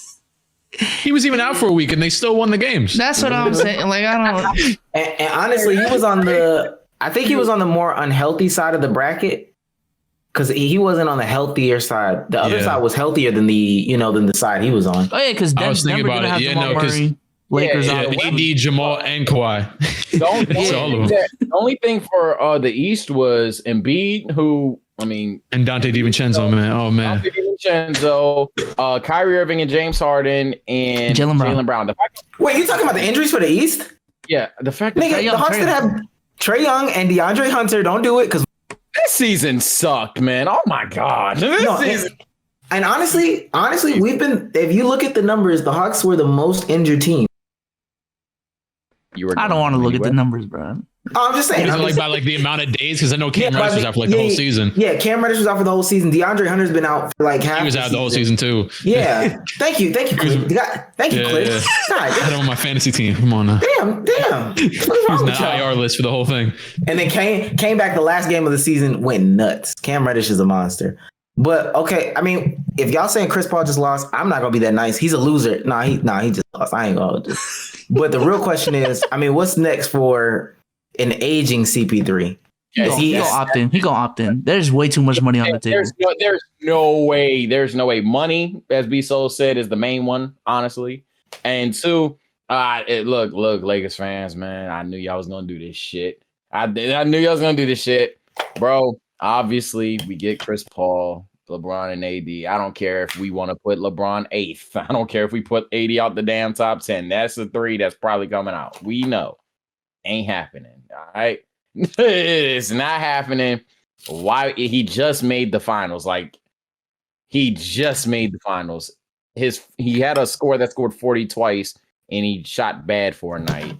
Yaten looked fucking scared last night. I take him to Fear Factor and he's fine. Dude was averaging 70% throughout the whole playoffs. And last night started the best percentage ever. They had a meltdown. There's no. They kept putting every game. They're like, "Yo, he can miss the next 78 shots and he'll still have the greatest percentage ever every game." It was if he leaves, he miss the next 78 shots. He ain't leaving, bro. He's not leaving. So but what is? And mind you, I think Chris Paul is 36. But I do think it's over. If that's what you he really is 36. I do think the era of Chris Paul winning basketball games is over. His game is already. I'll win basketball games. Damn, Sage. He gonna go 0-82. Wherever he goes is 0-82. Hey, if Chris Paul goes 0-82, you get him out of my top 10 altogether. Fuck that shit. I don't give a fuck. Imagine going a whole 82 game season. You're fully healthy and you couldn't win a game. Get the hell out. I don't care how passionate, Brian. Get the hell out. But who won? It was the Sixers 110, right? Tony Roden weeks of. Bobcats were notoriously bad. Hey, Tony Roden is a monster now. I ain't gonna. No, he was nice. He was the only good one. I just had. He was the only person I could think of. Yeah. Him and Jakar Sampson, but Tony Roden was a monster. Bro. But fucking Paul, bro. I don't think he. It's looking like it's over. This was the window. I gotta keep it 100. This was the window. I'm not gonna say it's slam. D-Book can get better. Yaten can get better. I think the Suns are likely to get rid of some of that depth for a better overall talent. Because like Omar said, B Souza said, I'm pretty sure Click agrees as well. I don't care how good your team was. You reload with the same roster, watch you get your ass beat in the second round. So they're gonna be a better team, but you can't convince me the Lakers are going to be injured again. Kawhi is going to be injured again. Jamal Murray and the Nuggets are going to get worse. They're only going to get better because Michael Porter Jr. exists. I think it's probably. I think the Suns. I think Chris Paul's going to opt in, but the Suns might actually look to trade him. If there's only 1 year left on his contract, and they're trying to see if they can get something of value from Chris Paul. For what though? Because that's a risky move in itself. That's kind of that's going to be an odd situation though, because the second you dive into those trade talks, obviously he's going to know, the league's going to know, it's all be all over Twitter, all that stuff. So I'm saying it's going to get annoying if they actually end up keeping him, because there is an opportunity where they could just keep him. So because usually when you get stuff like that these days, it's oh, okay, bet Harden, we already know he's leaving. He's leaving. He's not going to be with the Rockets anymore. So it's with Chris Paul, there's probably a scenario where if he does opt in, because that actually made perfect sense. Yeah, he could opt in and then just get traded. Be all right, let's. I was gonna say maybe you come to an agreement. Oh, okay, I'm gonna opt in, take my money, and then you guys can trade me too, to whatever, a good team or something. But or even they don't come to an agreement. He's like, hey, I'm gonna take my money and just trade me. Obviously, I just wanted my bread. You trade me wherever the hell. You know what I mean? But no, but that would be kind of, maybe bad for the chemistry. I don't know. I don't know if they would like risk that. You called the man the leader your whole season. Everybody, despite how much They got the every next team Kobe, he go man. to, every team he go to, they like, yo, he transformed the team, and then they trade him the next season. Yeah, right. No cap. No, it's actually kind of fucked up. He's low-key a journeyman, but that's a For different Russell subject. Westbrook. Oh, snap, Sage. You say he's low-key a journeyman. Low-key a journey. It's like it's 15. He even went to two cities in his first team. Yeah, He was in Oklahoma. Stop, bro. But nah, man, I don't think they do it. I think it's not the right time. It's not the right time to do it. Maybe if in the regular season they're looking like same old, which still a finals team, but if it's looking like same old, that you really need to spice it up, sure. But I don't think the initial move in the offseason is to move CP, because again, for what? And especially in terms of impact for the team, what would you do? Because he can pay like 37 mil. So you're looking at some of the highest. No, he's not. He's getting like 45. Yeah, 45? 45. It's already 45. I'm so used to 37. All right, so So last year. He's third. He's the third highest contract in the league this year, and I think even next year it grew. Let me look at Steph and Westbrook real quick. Yeah, you kind I of. think it's 44. There ain't no way in hell. There ain't no way in hell you get traded now. I thought it was 37. It's 45. He ain't getting traded. It's an astronomical amount. So then let me float this idea out there, you guys. Steph is at 45, but I mean that's still $2 million or whatever. So he's in the top 3 contracts in the league. You just don't. You just don't really trade that. Yeah, as another team, you have to nuke yourself for Chris Paul. So Do you think there's any possibility he could just decline it and go somewhere else and get like a multi-year deal or something?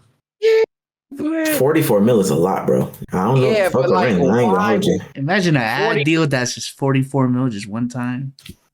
hey, no cap. Hey, the ad, like, go to the Lakers. The ads is like, go to the Lakers. Hey, look. They said one video. But you gotta judge. Hey, but he already got.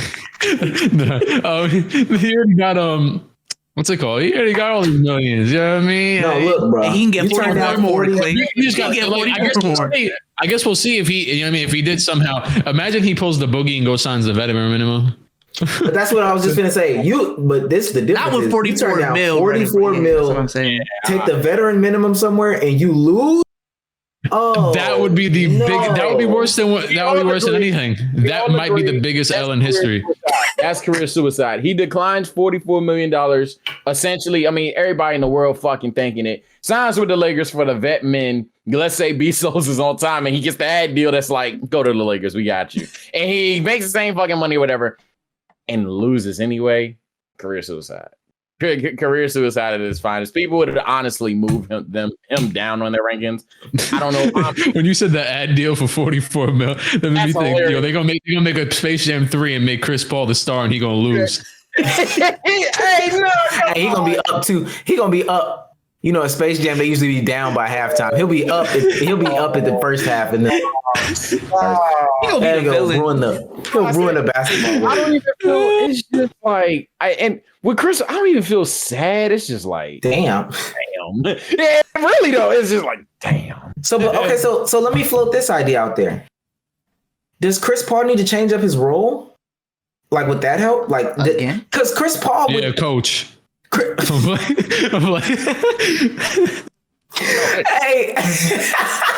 Hey, that's funny as fuck. That's funny, bro.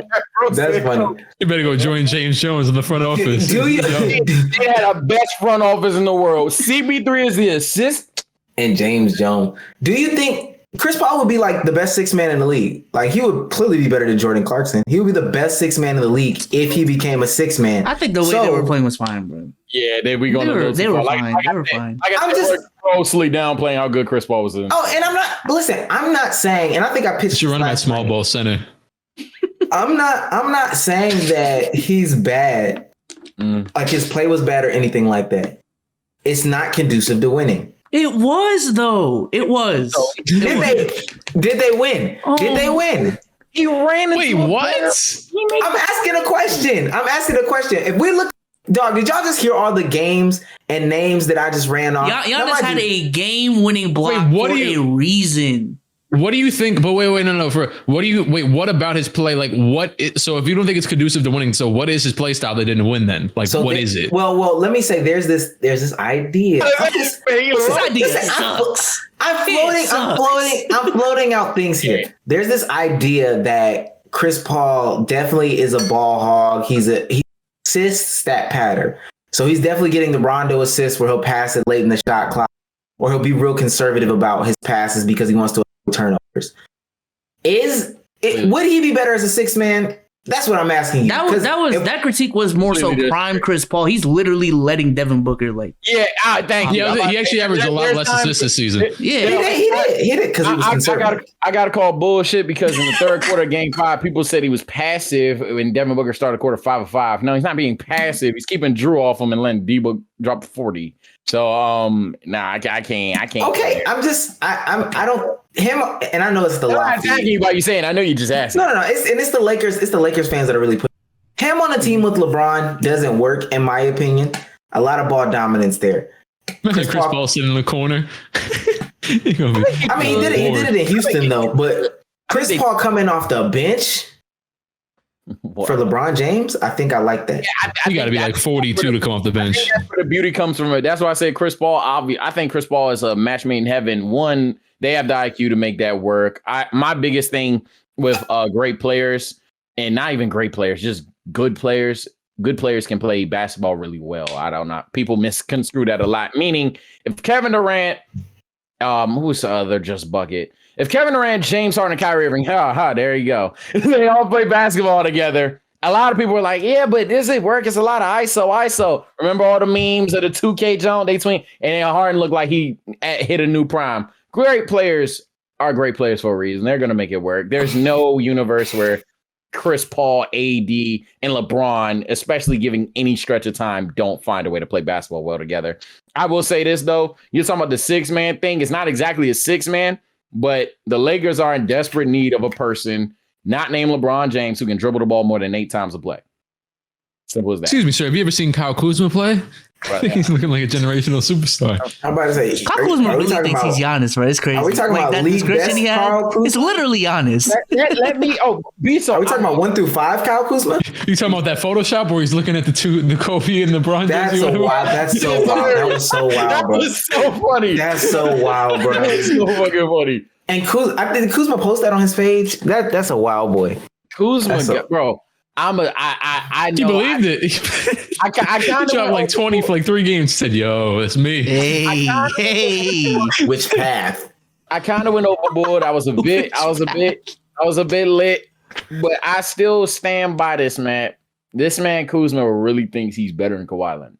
Like 25 points with elite defense and an all-star. So he's not doing it on empty stat. He made the all-star team. He's talking about winning games. He's talking about averaging 25 and playing elite defense. Click. Do you know what we're referring to? It's literally better than Kawhi Leonard. Wait. So who? Kyle Kuzma. His quote. Oh, wait. You talking about the one where he said he was like 20, like averaging like 25 and he made all-star or something in a few years? Yeah. But if he was given the opportunity. No. I don't know if you saw my face. I was making that face because I saw somebody say Kuzma would basically Tatum off the bench. I hate John, bro. But I think the thing that killed me not tasting. The thing that killed me in that conversation, him saying that he could guard. That's I don't know if you saw that part. I'm like, you can't eat like Dom. By the way, shout out to you.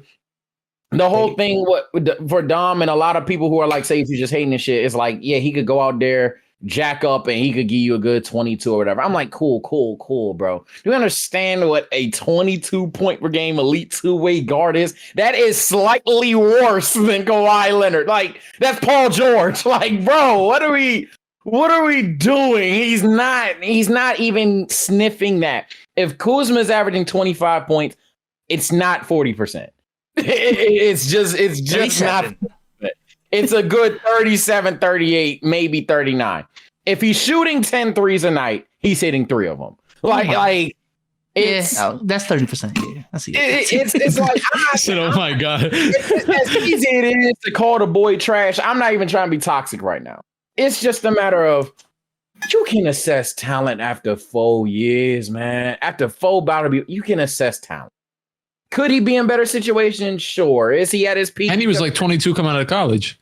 Yeah, like cool. He's in his prime right now. Yeah, that's prime Kyle Kuzma we watching. People miss the most. Like people keep saying he's his physical peak. Hey, people keep 4 or 5 years in. This man is 26. Him and Giannis the same age. Is he 26 for real? He's from the school of Buddy Hield. He's old as hell. Like Kuzma is not young. Like this is what I be trying to get to people. Kuzma's not young. He's literally there's Giannis and there's Kuzma. Like that. Like they're the same age. My boy. Like he could have been drafted in 2014 as a one and done. Bro. How much better you think Giannis is about to get? Is the exact same boost that people are trying. That man Kuzma would have been drafted behind Wiggins. Like, that's how old he is. That man Kuzma is the same age as Wiggins. Bro, and Wiggins been in the league for like 3 more seasons. Damn, this nigga is. Wiggins been in the league for like 3 decades. Bro, like Wiggins is really the same age. Like I'm saying this in the most respectful way because I know I got the label. Fuck it, I can't. Like, it is what it is. I'm dead ass. Like all hater. There's no way we're about to act like Kuz can develop into some 25 elite two-way scorer. It's no fucking way. Like you said, the only way he does that is you just give him the ball and he misses a lot, but he makes some. Give him the ball and you want to be in the lottery. There's no way that it's not even dude. He's 26. Like he got 3 seasons to get stronger and faster at best. Hey, listen. Shout out to Kyle Kuzma. With that being said, I do want to applaud Devin Booker. I do want to applaud Chris Paul. I do want to applaud Ayton and Mikal Bridges, Cam Johnson, and especially Cameron Payne, journeyman for real. I'm talking about G League Cameron Payne. I'm talking about bouncing around from team to team, found a home as for a living. Yeah, these guys. That young core is going to be good for a minute. That young core is going to be really good. Those Devin Booker, Kobe comps need to stop, but D-Book said they need to stop. Yeah, they need to stop. Like of all people, D-Book is the one that's most tired of it because that's the person he looks up to. There's no way D-Book is looking in the mirror and like, yep, that's me. So I was like, nah, just chill. I will say though, and I think this is pretty obvious. This isn't like a bold statement. I hate the people on Twitter that is like, yo, you guys got to stop every single like D-Book dropped 40 twice in the series and people are like, yo, nah, you can't compare him to Kobe. Kobe ain't never had a bad game. I'm like, what? I'm like, people ain't never really watched basketball, Clique. People ain't never really watched. That's what I'm saying. But like, they don't actually say it in those exact words, but like, that's exactly what they're saying. Is like, oh, yo, D-Book having a bad game after he just dropped 40 twice. Yo, nah, he's trash. How you guys gonna compare him to Kobe? I'm like, Kobe airball shots. His defining moment. He shot like 7 for 25. His jersey right there, but like hell, nigga. Like I love Kobe, but he's been up and right here. Yeah. Yellow. Yeah. I get. But Kobe is not a perfect player. I don't want to get too deep into Kobe because you get into people they don't like Kobe, they don't like Melo anymore, apparently. So don't talk to me. I got man, efficiency just over time. People every day now, I'm about to tweet out just a random and ask them like how good we're. You know what's crazy? And this is way off topic, but I gotta hear. Is there not random moments on Twitter or even YouTube where people just choose an all-time great to attack? That's the new generation, bro. I'm telling you. It happened twice. I kid you. It happened with Kobe, and it was somebody else like Tim Duncan. Tim Duncan. That's who it was. I was like, yo, what is happening? That's like, the new. Tim Duncan was worse than Anthony Davis. I was like, what? You know what it is? It takes like 3 seconds. And you know what else happens? Those NBA pages that post like the comparisons, like start one, bench one, cut one, that will be trending for the whole day. Exactly. And it'll instantly invigorate hate onto the people. It's like instantly. It's the same ones every year too. Like the Boogie Jokic and B1. Oh my God. They haven't even changed the graphics. They just got it. It's just on their calendar or something. They didn't even change the graphics. They just post it again. It's like, let's get him again. It's not even after a year. It's like every 3 weeks. It's like, all right, bet. Let's get him again. It's the fucking shading, bro. But I kid you not, Bezos on timing. Prime D Rose comes every other month. Boogie Cousins every month at this point. My God. Who else? Tracy McGrady. Good Lord. Don't forget Tracy McGrady. Carmelo, of course, Kobe, of course. And they always set Kobe up for failure. They'll be like, Kobe, MJ, Magic, Curry, and LeBron. Oh yeah, that's the new one. The Shaq. Yeah. All right, who's getting left off? Who's getting left off? They're like, who's gonna be sitting on the bench? Well, it's like, well, you just gave me a point guard, 2 shooting guards, one small forward, a power forward, and a center. It's like, so I'm gonna bench one of the shooting guards. It's like, what else do you want from me? It's so toxic. They literally said, and I love Kobe, but they literally said Curry, MJ, Carbon MJ, LeBron James, Tim Duncan, Shaquille O'Neal. All right, who you cutting? But I'm telling you, that's the new generation. They weren't in the 90s talking about was George Gervin really that good? Like, let's go back and look at the footage and let's see if George. Bro, they didn't even know who he was. If you like with social media, like now, like you can pull up basketball reference and be like, oh, click a random player. Like you just know everybody about everything. Back then, you were like, oh, that's crazy. Like Clyde Drexler, man, I like that guy. All right, back to my life. Like, I'm not gonna talk about him all day. The problem, I guess, just being, self-reflective. I've made the Kareem overrated video, so I'm just. Oh my! God. Did you really? I'm just saying. I'm just saying. There's levels. NBA YouTube was a part of it. Yeah, there's levels to it. Of course it is. It's like it's where the Hakeem love came from, and it's where often the Kareem's the guy that people are like, you weren't that good. So it is a thing where you just get more technology, people do research, but at the same time, having these random days of just going on all-time greats, like if you didn't prop a prime Kobe Bryant in today's league, there's people that are like, I don't know if you better than D-Man. The thing is, like Vsauce, you said I just started with the Kareem, like you said you may be part of the problem, but like the thing that's the problem to me, like when I look on like Twitter and see these people, the same 50 people every other day, they're arguing about something. It's like, all right, but at least you made a dime from it. It's like you just talk on Twitter for free. Monetized. Ooh. Yeah, like shout out SeatGeek for sponsoring this video. Ooh. Things are so fucking stupid, but I love it. So I'm not about to slander Twitter. I think Twitter is amazing, but to me, it's those people who say like, to me, it's those people that come on there and they say, well, I watched all and everything like this, but I feel like you didn't live the time. Because when you say, well, I watched the film and Mike Bibby, I watched him for 16 minutes. He didn't take not 1 3. Was he really a shooter? Basketball was so much different back then. You kind of had to be there. I'm easily taking Kimba over Mike Bibby or something like that. I'm like, that's where the D-Rose things come from. Oh, me and Omar, we were a victim to it. That's where the Carmelo things come from. Sure. Talking about Kemba and Mike Bibby is nuts. It happened. People think Mike Bibby happened. But I kid you not. If you were watching back, he's not even rated. The most people talk about Mike Bibby in the past 10 years when he was like jacked in the gym when that one picture. I swear it's like they just close their eyes, have their mouse on Basketball Reference, spin it around for a second, drop it on a team, and then go back and look at somebody historical and be like, are we sure Gerald Wallace was good? I think so. Like, I never even thought of that. The two-way, I guess. Like Crash, he was a pretty solid player. Yeah, he was good. I never even really thought to critique him like that. Gerald Wallace hasn't really been on my mind. Like, man, did Gerald Wallace fail in leading the Bobcats? I'm like, well, yeah, they didn't make the play like the Bobcats. The thing, Clique, I don't know. Gerald Wallace just couldn't make it happen. It was also the Bobcats. Like, yeah, he had like Byron Mullins. Like, wasn't he? Terrence Thomas, though. And Kobe. I guess Gerald Wallace wasn't something. Yeah, I guess if we're ranking, small forwards back then, Gerald Wallace wasn't making the. But is that saying? I don't know. God damn, bro. People, and I said it, and I'm not ashamed to plug myself, but I literally just said in my last video, man.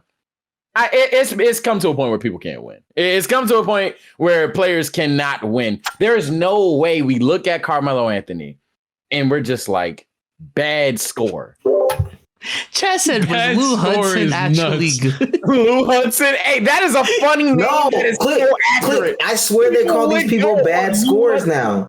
Somebody literally tried to compare. They had a question about inefficient scores. Oh, SGA or Melo. I swear to God. No, that's not the one I'm talking about. I'm talking about the one that was like, They said something about inefficient scores, like Russell Westbrook and Kobe Bryant. And I was like, Kobe did tweet that. I wasn't there for that. Kobe's not. I mean, I guess some people might have said Kobe was inefficient. It's so stupid. It's like you just think about it. Like, okay, like look, if I go to Kobe, what did Kobe shoot? Like 44% of his grade. It's like, okay, great. I go to that and look at that. It's like, but then you think about it for like 2 more seconds. It's like, it's probably better to have Kobe shoot every shot than Kwame. Like, it was probably better. Like, it was probably better to have him take his shots than just give it to Slavo Medvedenko. Like, it was probably just a better idea. So, like, nah, bro. It's like, okay, how are you going to critique? And then he won without Shaq, with Shaq. It's like, how are you going to critique him? Like, I don't even know. I don't know. It's like, you're better off betting on him, even if he misses all the shots. Like, it's like, okay, but who else you can give the ball to? It's like, think about the context. The Kobe not a clutch thing, that's its own conversation. But that's everything in the clutch is stupid. It's like, okay, he missed the shot. Clutch stat. Let me tell you the bullshit behind clutch stats. Clutch stats damn near don't define what clutch is. Obviously, 5 minutes of a crucial basketball game. Cool. There are some clutch stats that are completely bullshit. And then clutch is more than just making shots down the stretch of a big game. Clutch is about elevation of play. That's the simplest definition for it. Giannis Antetokounmpo shooting 17 and 19 from the free throw line in the biggest game of his career is clutch. There's not a clutch stat, but that is clutch. Giannis blocking lobs. Giannis then proceeding to catch a lob on that is clutch. Now, but if you look at his clutch stats, it's gonna be like, nah, he's not clutch. He didn't make the shot.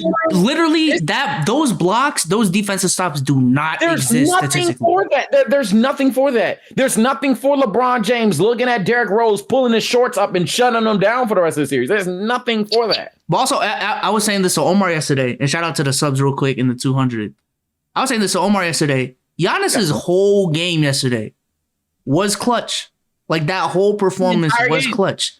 The fact it was a closeout game and you put up 50 and 15 or whatever it was to win the championship, that whole performance was clutch. Same thing with LeBron back in 2012. That whole game 6, even though it was a blowout, was a clutch performance. When he killed the Celtics? Yes, when he killed. Yes. Oh, okay. These ones. Yeah. The other thing, before we switch topics, the other thing that's also really weird is when they go back and grab a player that was, unanimously bad, and then try to make him good. Because I've heard that Andria Bargnani was sneaky good takes on some of these platforms. You know, it's funny, but I actually heard it was actually a pretty valid point. It was David West, I think, said that Andrea and Chris Bosh would have been nice, but everyone was just bullying them for all their years, even though they're averaging 20. Everyone was just pushing them around, and it was him. And it's like, all right, well, he defended them. Yeah, I don't know why, but I actually do feel like it's something to that. I don't know why the fuck I'm like. I mean, he averaged like 20, like, right? And they were decent. They were all right. Yeah, Bosh go to work. I'm telling. They're talking about Andrea could have been a Dirk comparison. Yeah, we won't go there. Dirk comparison is nuts, but Dirk comparison is nuts for Andria Bargnani, bro. He doesn't have the footwork. We could take it a step lower and I'll agree. Like a little step lower and I'll agree. Maybe if they said Porzingis, I would have been like, maybe. But he probably better than Porzingis. Also, before we switch topics, shout out to Maria Taylor. Maria Taylor left ESPN. She didn't take that whack contract. She's going to NBC. So shout out to Maria Taylor. Getting a little late in the pod. Let's bring up this topic. My guy B Souls tweeted out the other day. Shout out to B Souls is back. B Souls tweeted out the other day: "Is being debt free overrated? Is being debt free overrated?" Complete switch from the sports. That's cool. Been talking about PER for the past hour. and it came in with about 2,500. 83% of those people said no, being debt free isn't overrated. Guys, I voted that. I saw that tweet. Oh, you voted? Yeah, I voted no. You voted no? Oh, yeah. It's an interesting conversation because that's definitely see both sides. Click, why did you vote no? I didn't think about it extensively. Click, why did you vote no? No, I want you to go first because I didn't really. Oh, wait, no, Because you seem passionate. I'm not passionate. Hell so no. let me say I voted yes. I voted yes first and foremost. But I want to hear Sage. Are you saying no as well? I didn't vote. I probably would say. So you don't vote? You're not a voter? Okay. So you want Trump to win, huh? Oh my God. I'd lean towards yes on that vote. But I see both sides. His reaction. I didn't. Honestly, I'd probably say yeah. Is it overrated? Being debt-free overrated? Yeah. Actually, I'm no look. I'll keep my stance to make it interesting, but I don't have experience in it. So I Oh, go ahead. Like neither like when you come, obviously you're talking about like college debt or whatever. Like I didn't go to college. Neither of my parents went to college, so like I don't know directly about what what that entails. But I would assume that it's a good thing. Now, overrated is a different thing than is it good or bad. Like I think when I look at that and I see overrated, I'm like, oh, it's probably good to not have debt. But and then I read someone in the replies of that tweet and it was like, oh yeah, well if I and this kind of makes sense. Like in a way, I don't know. You could say it depends on where you fall. I guess I'm giving my argument here, but it depends on where you fall with your happiness. Like am I cool with just being like working a 9 to 5 and like kind of paying it off and kind of living my life and chilling, or do I want to be? Someone was in the comments was like, if I had debt, then that means that I'm not like I'll never give myself the opportunity to advance to like a millionaire level. Like that was like their like argument. That's the dumbest thing I've ever heard in my life. That is actually the opposite. And that's why I said, yeah, even though honestly, I'm not as passionate about it. I'm in the middle. I'm honestly just going to let y'all go crazy. But my personal stance is a little bit yes, because I'm in a situation in my life right now where I feel like I have to put myself in situations where if I don't succeed, I will fail. And I feel like if you are debt free, you enable yourself to be stagnant. And not only that, there's also a chance if you're debt free, you may not even have but so much going on, because there's a lot of things in this world that require debt. For example, car notes, bills, and it damn near like deals. There's so much shit. I'm honestly yeah. When you say that, yeah, no, because it just depends on the situation. It's such a subjective thing because I didn't have debt, but like if I didn't blow up on YouTube, I was listening to RDC World. Mark Phillips had said that they bought when they moved into their new house, the rent was higher than they could pay. So like they had to work harder to actually earn the rent. Ayo, if I didn't blow up on YouTube, I don't even know if I'd still be in the same house. So like that was my like motivation to like, you know what I mean? To like do that type of stuff. So it's like everybody needs, when you say that, like, to have that motivation factor, like, yeah, if that's what you look at it as, yeah, that's 100% a good thing. That's why I said I'm in the middle. Y'all go crazy, but that's probably how I view it. I would say I like to challenge myself. I'll give y'all more context on why I even tweeted this out. So for the people who are, regular viewers of this pod, y'all know I'm in college. Further context, I pay out-of-state tuition. For the people who know, out-of-state tuition is not cheap. Not cheap. You know what I'm saying? And I've been, I think going into college, there was this fear among a lot of high schoolers of student loans, student debt, and stuff like that. And I'm in a position where I am more financially stable to pay these off much faster than everyone else, right? But then I started thinking, is it really worth it trying to pay off this loan as fast as possible? Like paying like $5,000 a month so I can pay it off in like 2 years or something like that. Not get like bombarded by the interest rate and shit like that. Or would it be more beneficial for my life in general if I didn't pay as much but focus like more so on the now type shit? Like that's a go ahead. No, you finish. I was just saying. So the reply I had on the tweet was the question essentially boiled down to: would you rather? Is it worth slaving yourself away to debt rather than actually focusing on your quality of life? Yeah, and that's actually a parallel to what you just said about paying too much at once and then like, you know what I mean, whatever, enslaving your life away. That's actually a parallel. I was talking to a lady who does like real estate, and she regrets that for her first house, for her first property that she bought the entire thing instead of paying the mortgage. Yes. So yeah, and then you could buy more houses with that. So yeah, when it comes to actually, I think that when I viewed that tweet and I saw, I'm thinking like, okay, basically I viewed it as like a yes or no question, really. Like, like I didn't really think about it. So when it comes to actually having the debt in, you know what I mean? Yeah, no, you don't want to rush to do it, because then you could, you know what I mean? Let's say you don't pay, instead of paying, I don't know what it is, but instead of paying 4,000, you pay a couple hundred, and then you have the money to go in, make this opportunity and that opportunity. So yeah, obviously, yeah, it's pretty obvious.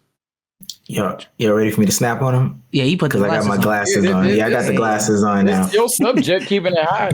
Hey, listen, you dummies that said no, okay? You're an idiot. You know nothing about finances. You're a child. Oh my God. All right? You know nothing about money at all. Listen. Opinions? They say cash is king for a reason. All right. You want to keep as much cash as possible. All that I owe somebody, so I feel bad. That's a dumb mentality. If you think the richest people in the world are debt free, you're naive. If you think the biggest corporations in the world are debt free, you're naive. Like, you know nothing about money. As I explained to whole country's in debt.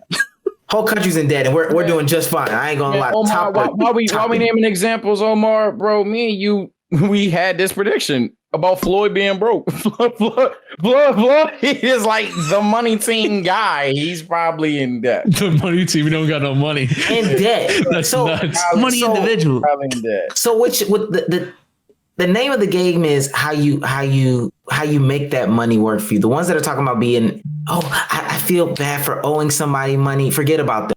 Okay. Trust me, they're making money off you and other people's 10 times over. There's literally no debt that I could think of that's just super bad debt, especially when you talk about the trade-off for what your debt is. I had to explain to people yesterday what the smart kids did in college. And every time BSO's asked this question or we have this conversation, I always tell them, take these loans out, get this money. But they took all their loans out, every single loan. Are you pulling out the Bitcoin thing again? Oh my God. Hold on. But they did. I'm serious. This is the smartest thing ever. They pulled out all their loans. They took it, paid their tuition or whatever they had left over. They put it into an investment or even a savings. They just had it sit there. You don't accumulate interest on that money while you're in school. Once you graduate, if you really want to be debt free or whatever, you can pay it off. If not, there's your down payment for your home. That's a large lump sum of money that a lot of people aren't able to obtain just off the regular. And that's the best loan that you'll ever get. But you take that money right there, you put it into an investment. Bitcoin from its lowest last year to its highest this year was up 600%. You take any money, you do the math on that. Uncle Omar tells you that's smart. That's smart. People do it all the time. And everybody's saying, comments. Look at doing the comments. He said, been doing it for about a year. Now I'm currently 10K in debt and making 20K off my business. Mogul. But that's the other thing too. When you do those things and you get into debt to build something else that could be like, that could put you in a different weight class. Like, I don't know what bruh does that's up 20K or whatever. But if I had to go and get a loan out to go buy a camera, a computer and everything like that, and I started up a YouTube empire, boom, and now I'm a successful YouTuber. I'm making $100,000+ a year. That $5,000 equipment, that seems so minute. Even whatever interest I've accumulated on that money is so minute, because now I'm in a position to do it differently. Instead of, now I got to scrimp and save and I got to slice off small pieces of bologna to eat for lunch. Let me tell y'all something right now. That is a lie. Those people tell you, well, if you don't go buy Starbucks coffee every day and you make your coffee at your house, you can save 37 cents a day, which accumulates to about $128. That's bullshit, bro. That's bullshit. I'm telling y'all right now, that is not how the rich became rich. The rich became rich by leveraging their debt. Yeah, they didn't become rich because they saved $200 on Starbucks every year, bro. They took out loans and they made that loan money work. 100 a month, saved it for the mansion. What? That's what I'm saying. Yeah, Rage did not come on, $100 budget. Hey, Rage did not take the McDonald's money that he was splitting one McDonald's meal a day in half He didn't. That's not how he saved up his money, bro. He went to McDonald's and said, "Yo, can I give you 50 cents for half a chicken sandwich?" That's what I'm, bro. Come on, that's not how that works. You leverage your debt. You make your debt work for you, and at the end of the day, even with college, regular student loans, like the student loans that I'm taking out, or the student loans that BSO's had, gives you the opportunity to get a job that has six-figure earnings potential by the end of it. That $20,000 that I took out is nothing compared to me living the next 40 years of my working life making six figures. It just doesn't. I know I'm not necessarily too passionate, but that's what people ignore. People ignore time. Sure, in 100 years, maybe the debt is like, oh man, I'm still paying debt or whatever. But if you're guaranteed 5 successful years for something and the debt can be overcome tenfold, I don't even see the ideology on why you would be like, yeah, I just need to take a good 5 years, make it 3. I don't want no debt. I don't see that. Yeah. And this coming from a person who initially my stance and I see both sides. Is why I say I'm not passionate, because I don't like bills. Nobody likes bills. Like, I don't like my fucking car note, nigga. I'm paying that shit off early. Like, I just can't do it. I hate it. Like seeing that money leave my account every month, I get pissed. But if the answer is not having a car. But thank you. But if the answer is, all right, but if I do that next month, no cap, I can't even get a 4 for 4 5 times a month. I'm going to have to cut it down to 2. I just, all right, bro. I need them days when I'm bullshitting. I'm going to eat. Like, but you going to choose a 4 for 4 or walk into your job? Basically. But that's all I got for that soapbox. Do we have time for any questions? One or two questions? Yeah, I think we got time. I think we got time. In short, being in debt is indeed, or not being in debt is overrated. Anyways. You idiots. Jesus dummy. You pea brain morons. Hey, nah, I definitely used to be calling motherfuckers dummies and shit. Hey, listen, while we wait for people to come up, man, listen, we cannot go on these rants. Matter of fact, I'm not even gonna talk to y'all no more. Sage, get on them. Oh, with the subbing? I thought you did a good job today. Not enough. There's 170 of you in here. I already talked about the bitches you don't get. Oh. Now, can I talk about like the time that you waste? Hit them with an ad, cardiac. Oh, like, let them feel pain. You know how paying debt to us would make your life better?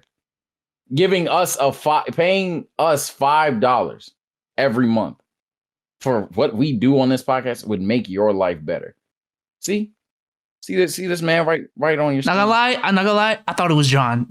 Like, I know I look like someone I know. Like when I first saw it, I'm like, what the fuck? We got some bomb stuff coming in the summer, man. If you don't want, that's up to you, loser. Nah, but sub the fuck up, you punk ass bitch. All right, what's your question? Watch out what y'all saying about the debt. I was the person there talking about the being 10K in debt and still up 20,000 for the year so far. Hey, shout out yeah. My e-commerce what do you do? I do an e-commerce shop. I sell everything under the sun. I just got done listing like 6-7 things now. Fuck with that. Yes, sir. All my debt, I got a $50,000 limit here. My American Express is another $75,000 limit. My real estate class taught me all that stuff. Damn, I thought my credit line was high. What the fuck? I got a $200 limit. That's that business credit, right? That's business credit, right? Yeah, all business credit. All business credit. I like those. You idiots. You said what? I have a $200 limit for not believing in business credit. Business credit is the best thing ever. I'm trying to build it. I know a bit more about that than I should, because the way my mom's is set up, that's her regime right there. I like those out of you, my brother. No cap. Appreciate it, man. Appreciate it. I really do appreciate it. I'm almost touching the 850 again. I dropped down from 850 recently because I did max out one of the credit cards, so I'm kind of climbing back up from 802. So I'll get back up eventually. How he max up to 50,000? Hey.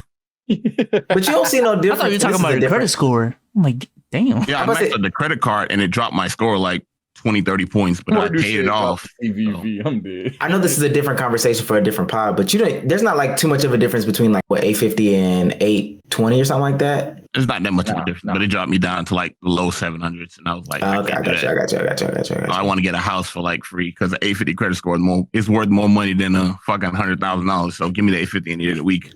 Damn. Sad, I know. Okay. It's sad. I usually be lost on shit like that, but it's sad the way my mother just programmed me to know some shit about this. Like, what the fuck? You really need to look into it, bro. Like on some real. I'm gonna tee up even further, but just sit down one day and just watch a finance channel or something and just get into it because the stock market in my business, I don't have to work no more if I wanted to, but I still do it just because I don't want to be bored at the house no more. This is a passion at this point. Damn. Okay. Honestly, yeah. So like I was telling you about the work is a passion, man. Just trying to chill for the time being.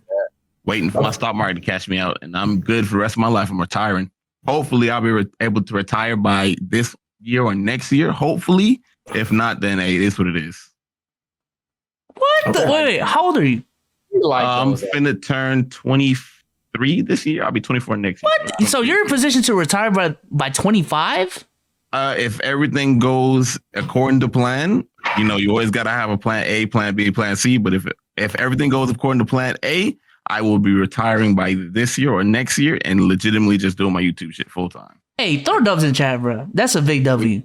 That's a big W. All the panels behind me. Behind this is nothing but panels, and I got panels all over here. Yeah, because we've had you on here before, and you were like, "Yo, what should I do with my Twitch?" And I'm like, "Damn, you have a better setup than like everyone in this panel right now." Bro got bread. I ain't gonna lie. The only way that he did that is by leveraging his debt. All my credit. Yep. Leverage your debt. Make more money off of it. Don't worry about. He wins the poll. Delete the poll. Yeah, I'm about to. Solos. Hey, I ain't gonna lie. Look. You might have to put a clip like this on Twitter or like obviously a TikTok or something because this basically shuts down your poll highly. That poll was like 86 to 14. I didn't even look at what the poll said. But it's a bunch of kids. That's the fucked up. Yeah. It's a bunch of kids. So they're wired that way, bro. And it's a lot of kids that ain't gonna eat for like. And I'm gonna be honest, I was until like literally like this year. I got into the game last year. My mom was like, "What the? You talking about paying your car off that early?" I picked 5. I ain't gonna spit too much of my shit, but I picked 5 instead of I think my option was 2, and I was really pressed on doing the 2 to get it off early. She was like, "Nigga, you're dumb." I said, "How am I dumb? I don't like. I'm willing to pay it off while I'm grinding anyway." She sat me down, taught me some shit. So, it's a bunch of kids that just don't know. You don't learn it in school unless you take finance classes, which I ended up doing after that because I learned. You don't learn it in college. Like, I will say, there's someone in the chat right now that said he just seen his dad get fucked up by debt. I will say, obviously, like if you have to be smart with it. Like, if you're not wise, then your debt will overtake you. So, shit, chat. Hold on. You coming back? So just like out of my entire high school, because I didn't even go to college. I was like, when I saw college, I was like, do I really want to, work for someone and then don't even make the amount of money to pay off the college debt, or I could just jump into something with debt and just build off that debt? I was like, I'm gonna just do that way. So I just take my time and put it somewhere else. The counter argument in 2 words: the rap game. Like. Literally, the 360 deals. The amount of stupid ass artists that get them. They don't read the contract. It stupidly and end up broke a year later, and we don't know where they at or what happened. Yeah, them. Yeah, gotta pay back that advance too. People don't know that either. You get that advance, you gotta pay it back. It's obviously a conversation. Like I'm not. That's why I say I'm not as passionate because I'm not on Omar where you're an idiot. But I will say. Yeah, I do lean towards it. Debt is a bit overrated, but I'm not all the way there. But go ahead, Don. What's your question? Yeah, if you had a question, go ahead. That really was my question. I wanted to come here and just explain. He just came here to flex. That was fire. That was fire. Not even flex. I just want to inform the people. No, that's a real honest thing. I like that because I voted. You said the kids don't know what's going on. I voted no off instinct, and I'm 19 and I don't know what the hell's going on. So yeah, I like that. I don't know. Yeah, I like that. I like that knowledge. Well, then, take it. And no problem. Really don't learn it. I'm about to take out like $30,000 in loans tomorrow. No, don't do that. Don't do that. Please don't do that. Please. What I'm saying now, it might be a conversation. Put it all in Bitcoin. But like the income that Clique makes and what he could be putting it towards, I never understand why YouTubers don't do this conversation with certain people in certain groups right now. I feel like YouTubers don't look at their YouTube. It is a business. So you should be leveraging the debt that you could possibly get from your small business, some of those lines of credit and things like that, and using it to your advantage in other areas of life that'll set you up forever. And you should, I don't know, in my opinion, YouTubers don't look at their channel as a business. It's fun, and it's all fun and games. I get it. A lot of YouTubers don't even try to finesse it and say they work for Google, let alone. That's what I'm saying. They say I'm a YouTuber. Yeah, like saying I work for Google, or honestly with the green room thing, hell, I was a part of I could say I worked with Spotify, but people don't even worry like that. Oh, I'll put that on my resume. Don't worry. Hey, simple finesse, simple finesse. YouTubers don't even do that, let alone have the financial responsibility. It's a lot when you're by yourself. That's probably the scary thing. When you're by yourself and you don't take the time out to read paperwork, to read just educate yourself with finances, you'll fuck yourself. So, but anyway, we'll try to get more people in there, man. Appreciate it, though. No problem, bro. Y'all have a good night, man. Y'all have a good night. Anytime. Keep grinding on the Twitch too, brother. Keep grinding. Appreciate it, man. Appreciate that. What a guy. What a guy. Yeah. I'm finna go sub to his shit. Here, W. What's this? Sub and file. LeBron D. James.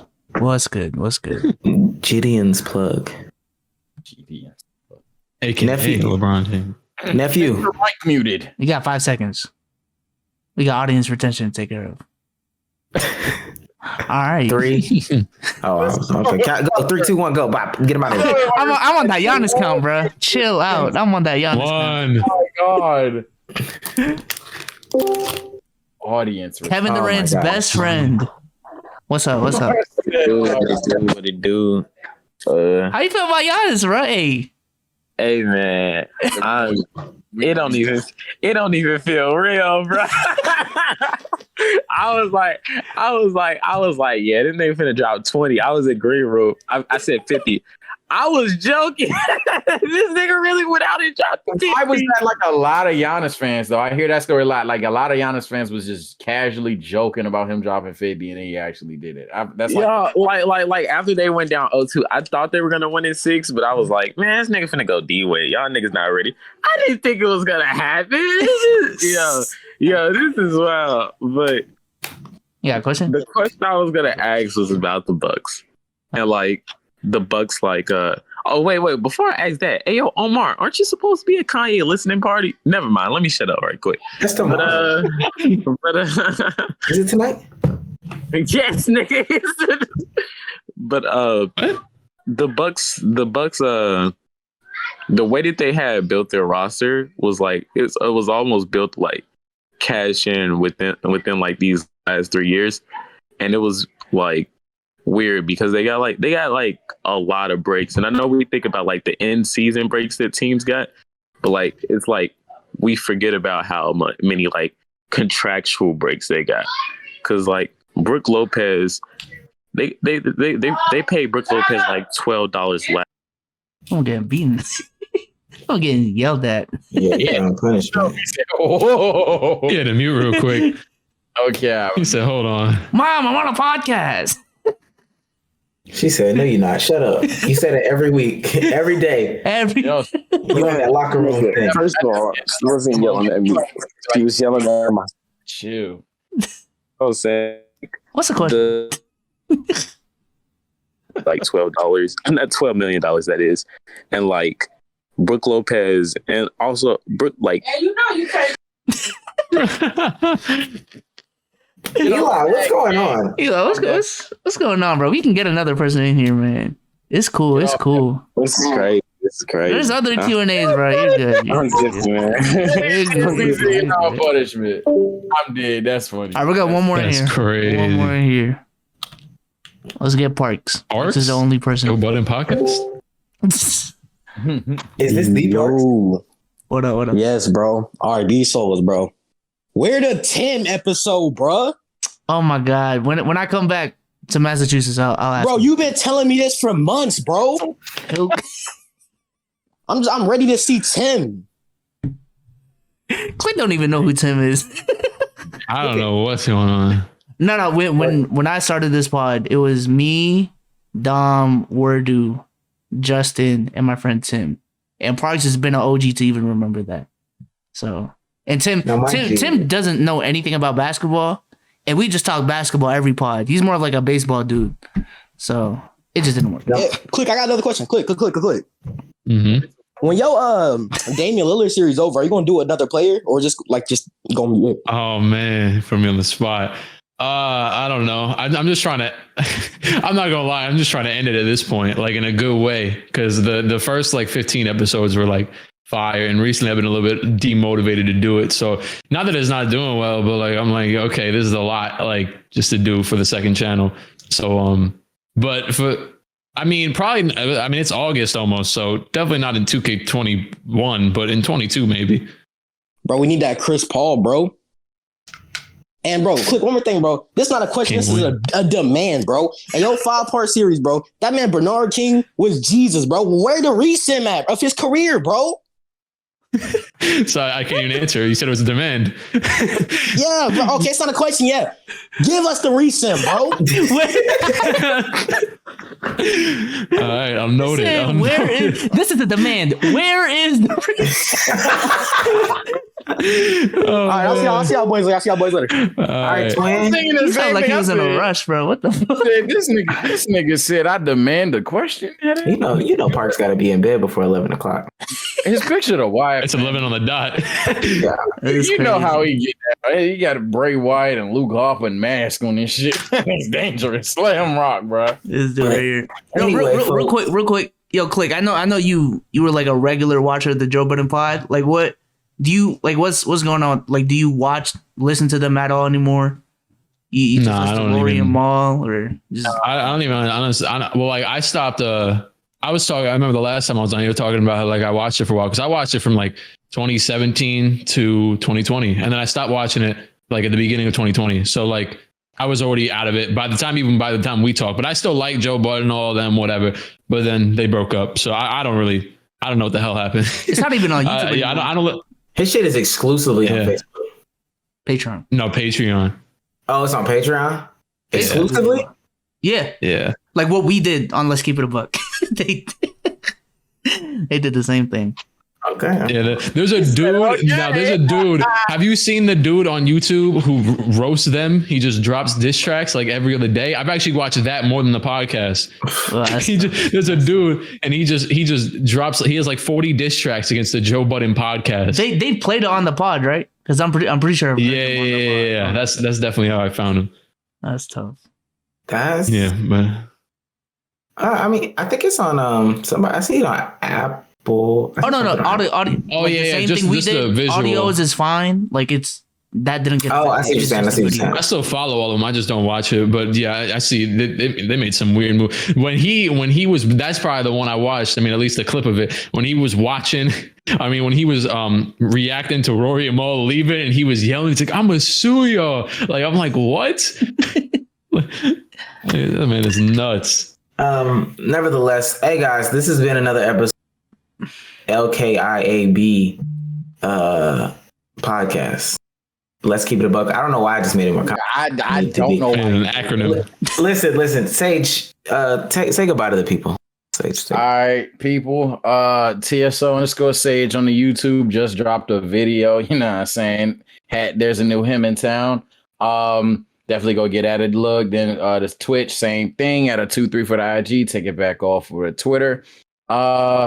I'ma holla at y'all, man. And some of y'all anime debaters in chat dumb as hell. Well, I'm gonna just leave it at that. Peace souls. Say goodbye to the people. Peace out, y'all. Top 50 list coming this Friday or Saturday. Yes, sir. You said that like they knew you or something like that. Yes, sir. I'm in. I'm Bleacher. The one and only Clique Productions. Go ahead and say goodbye to the people. Bye. Oh, we bougie y'all. Okay, yeah. Okay. With that being said, it's been real. Yo, let's keep it a buck.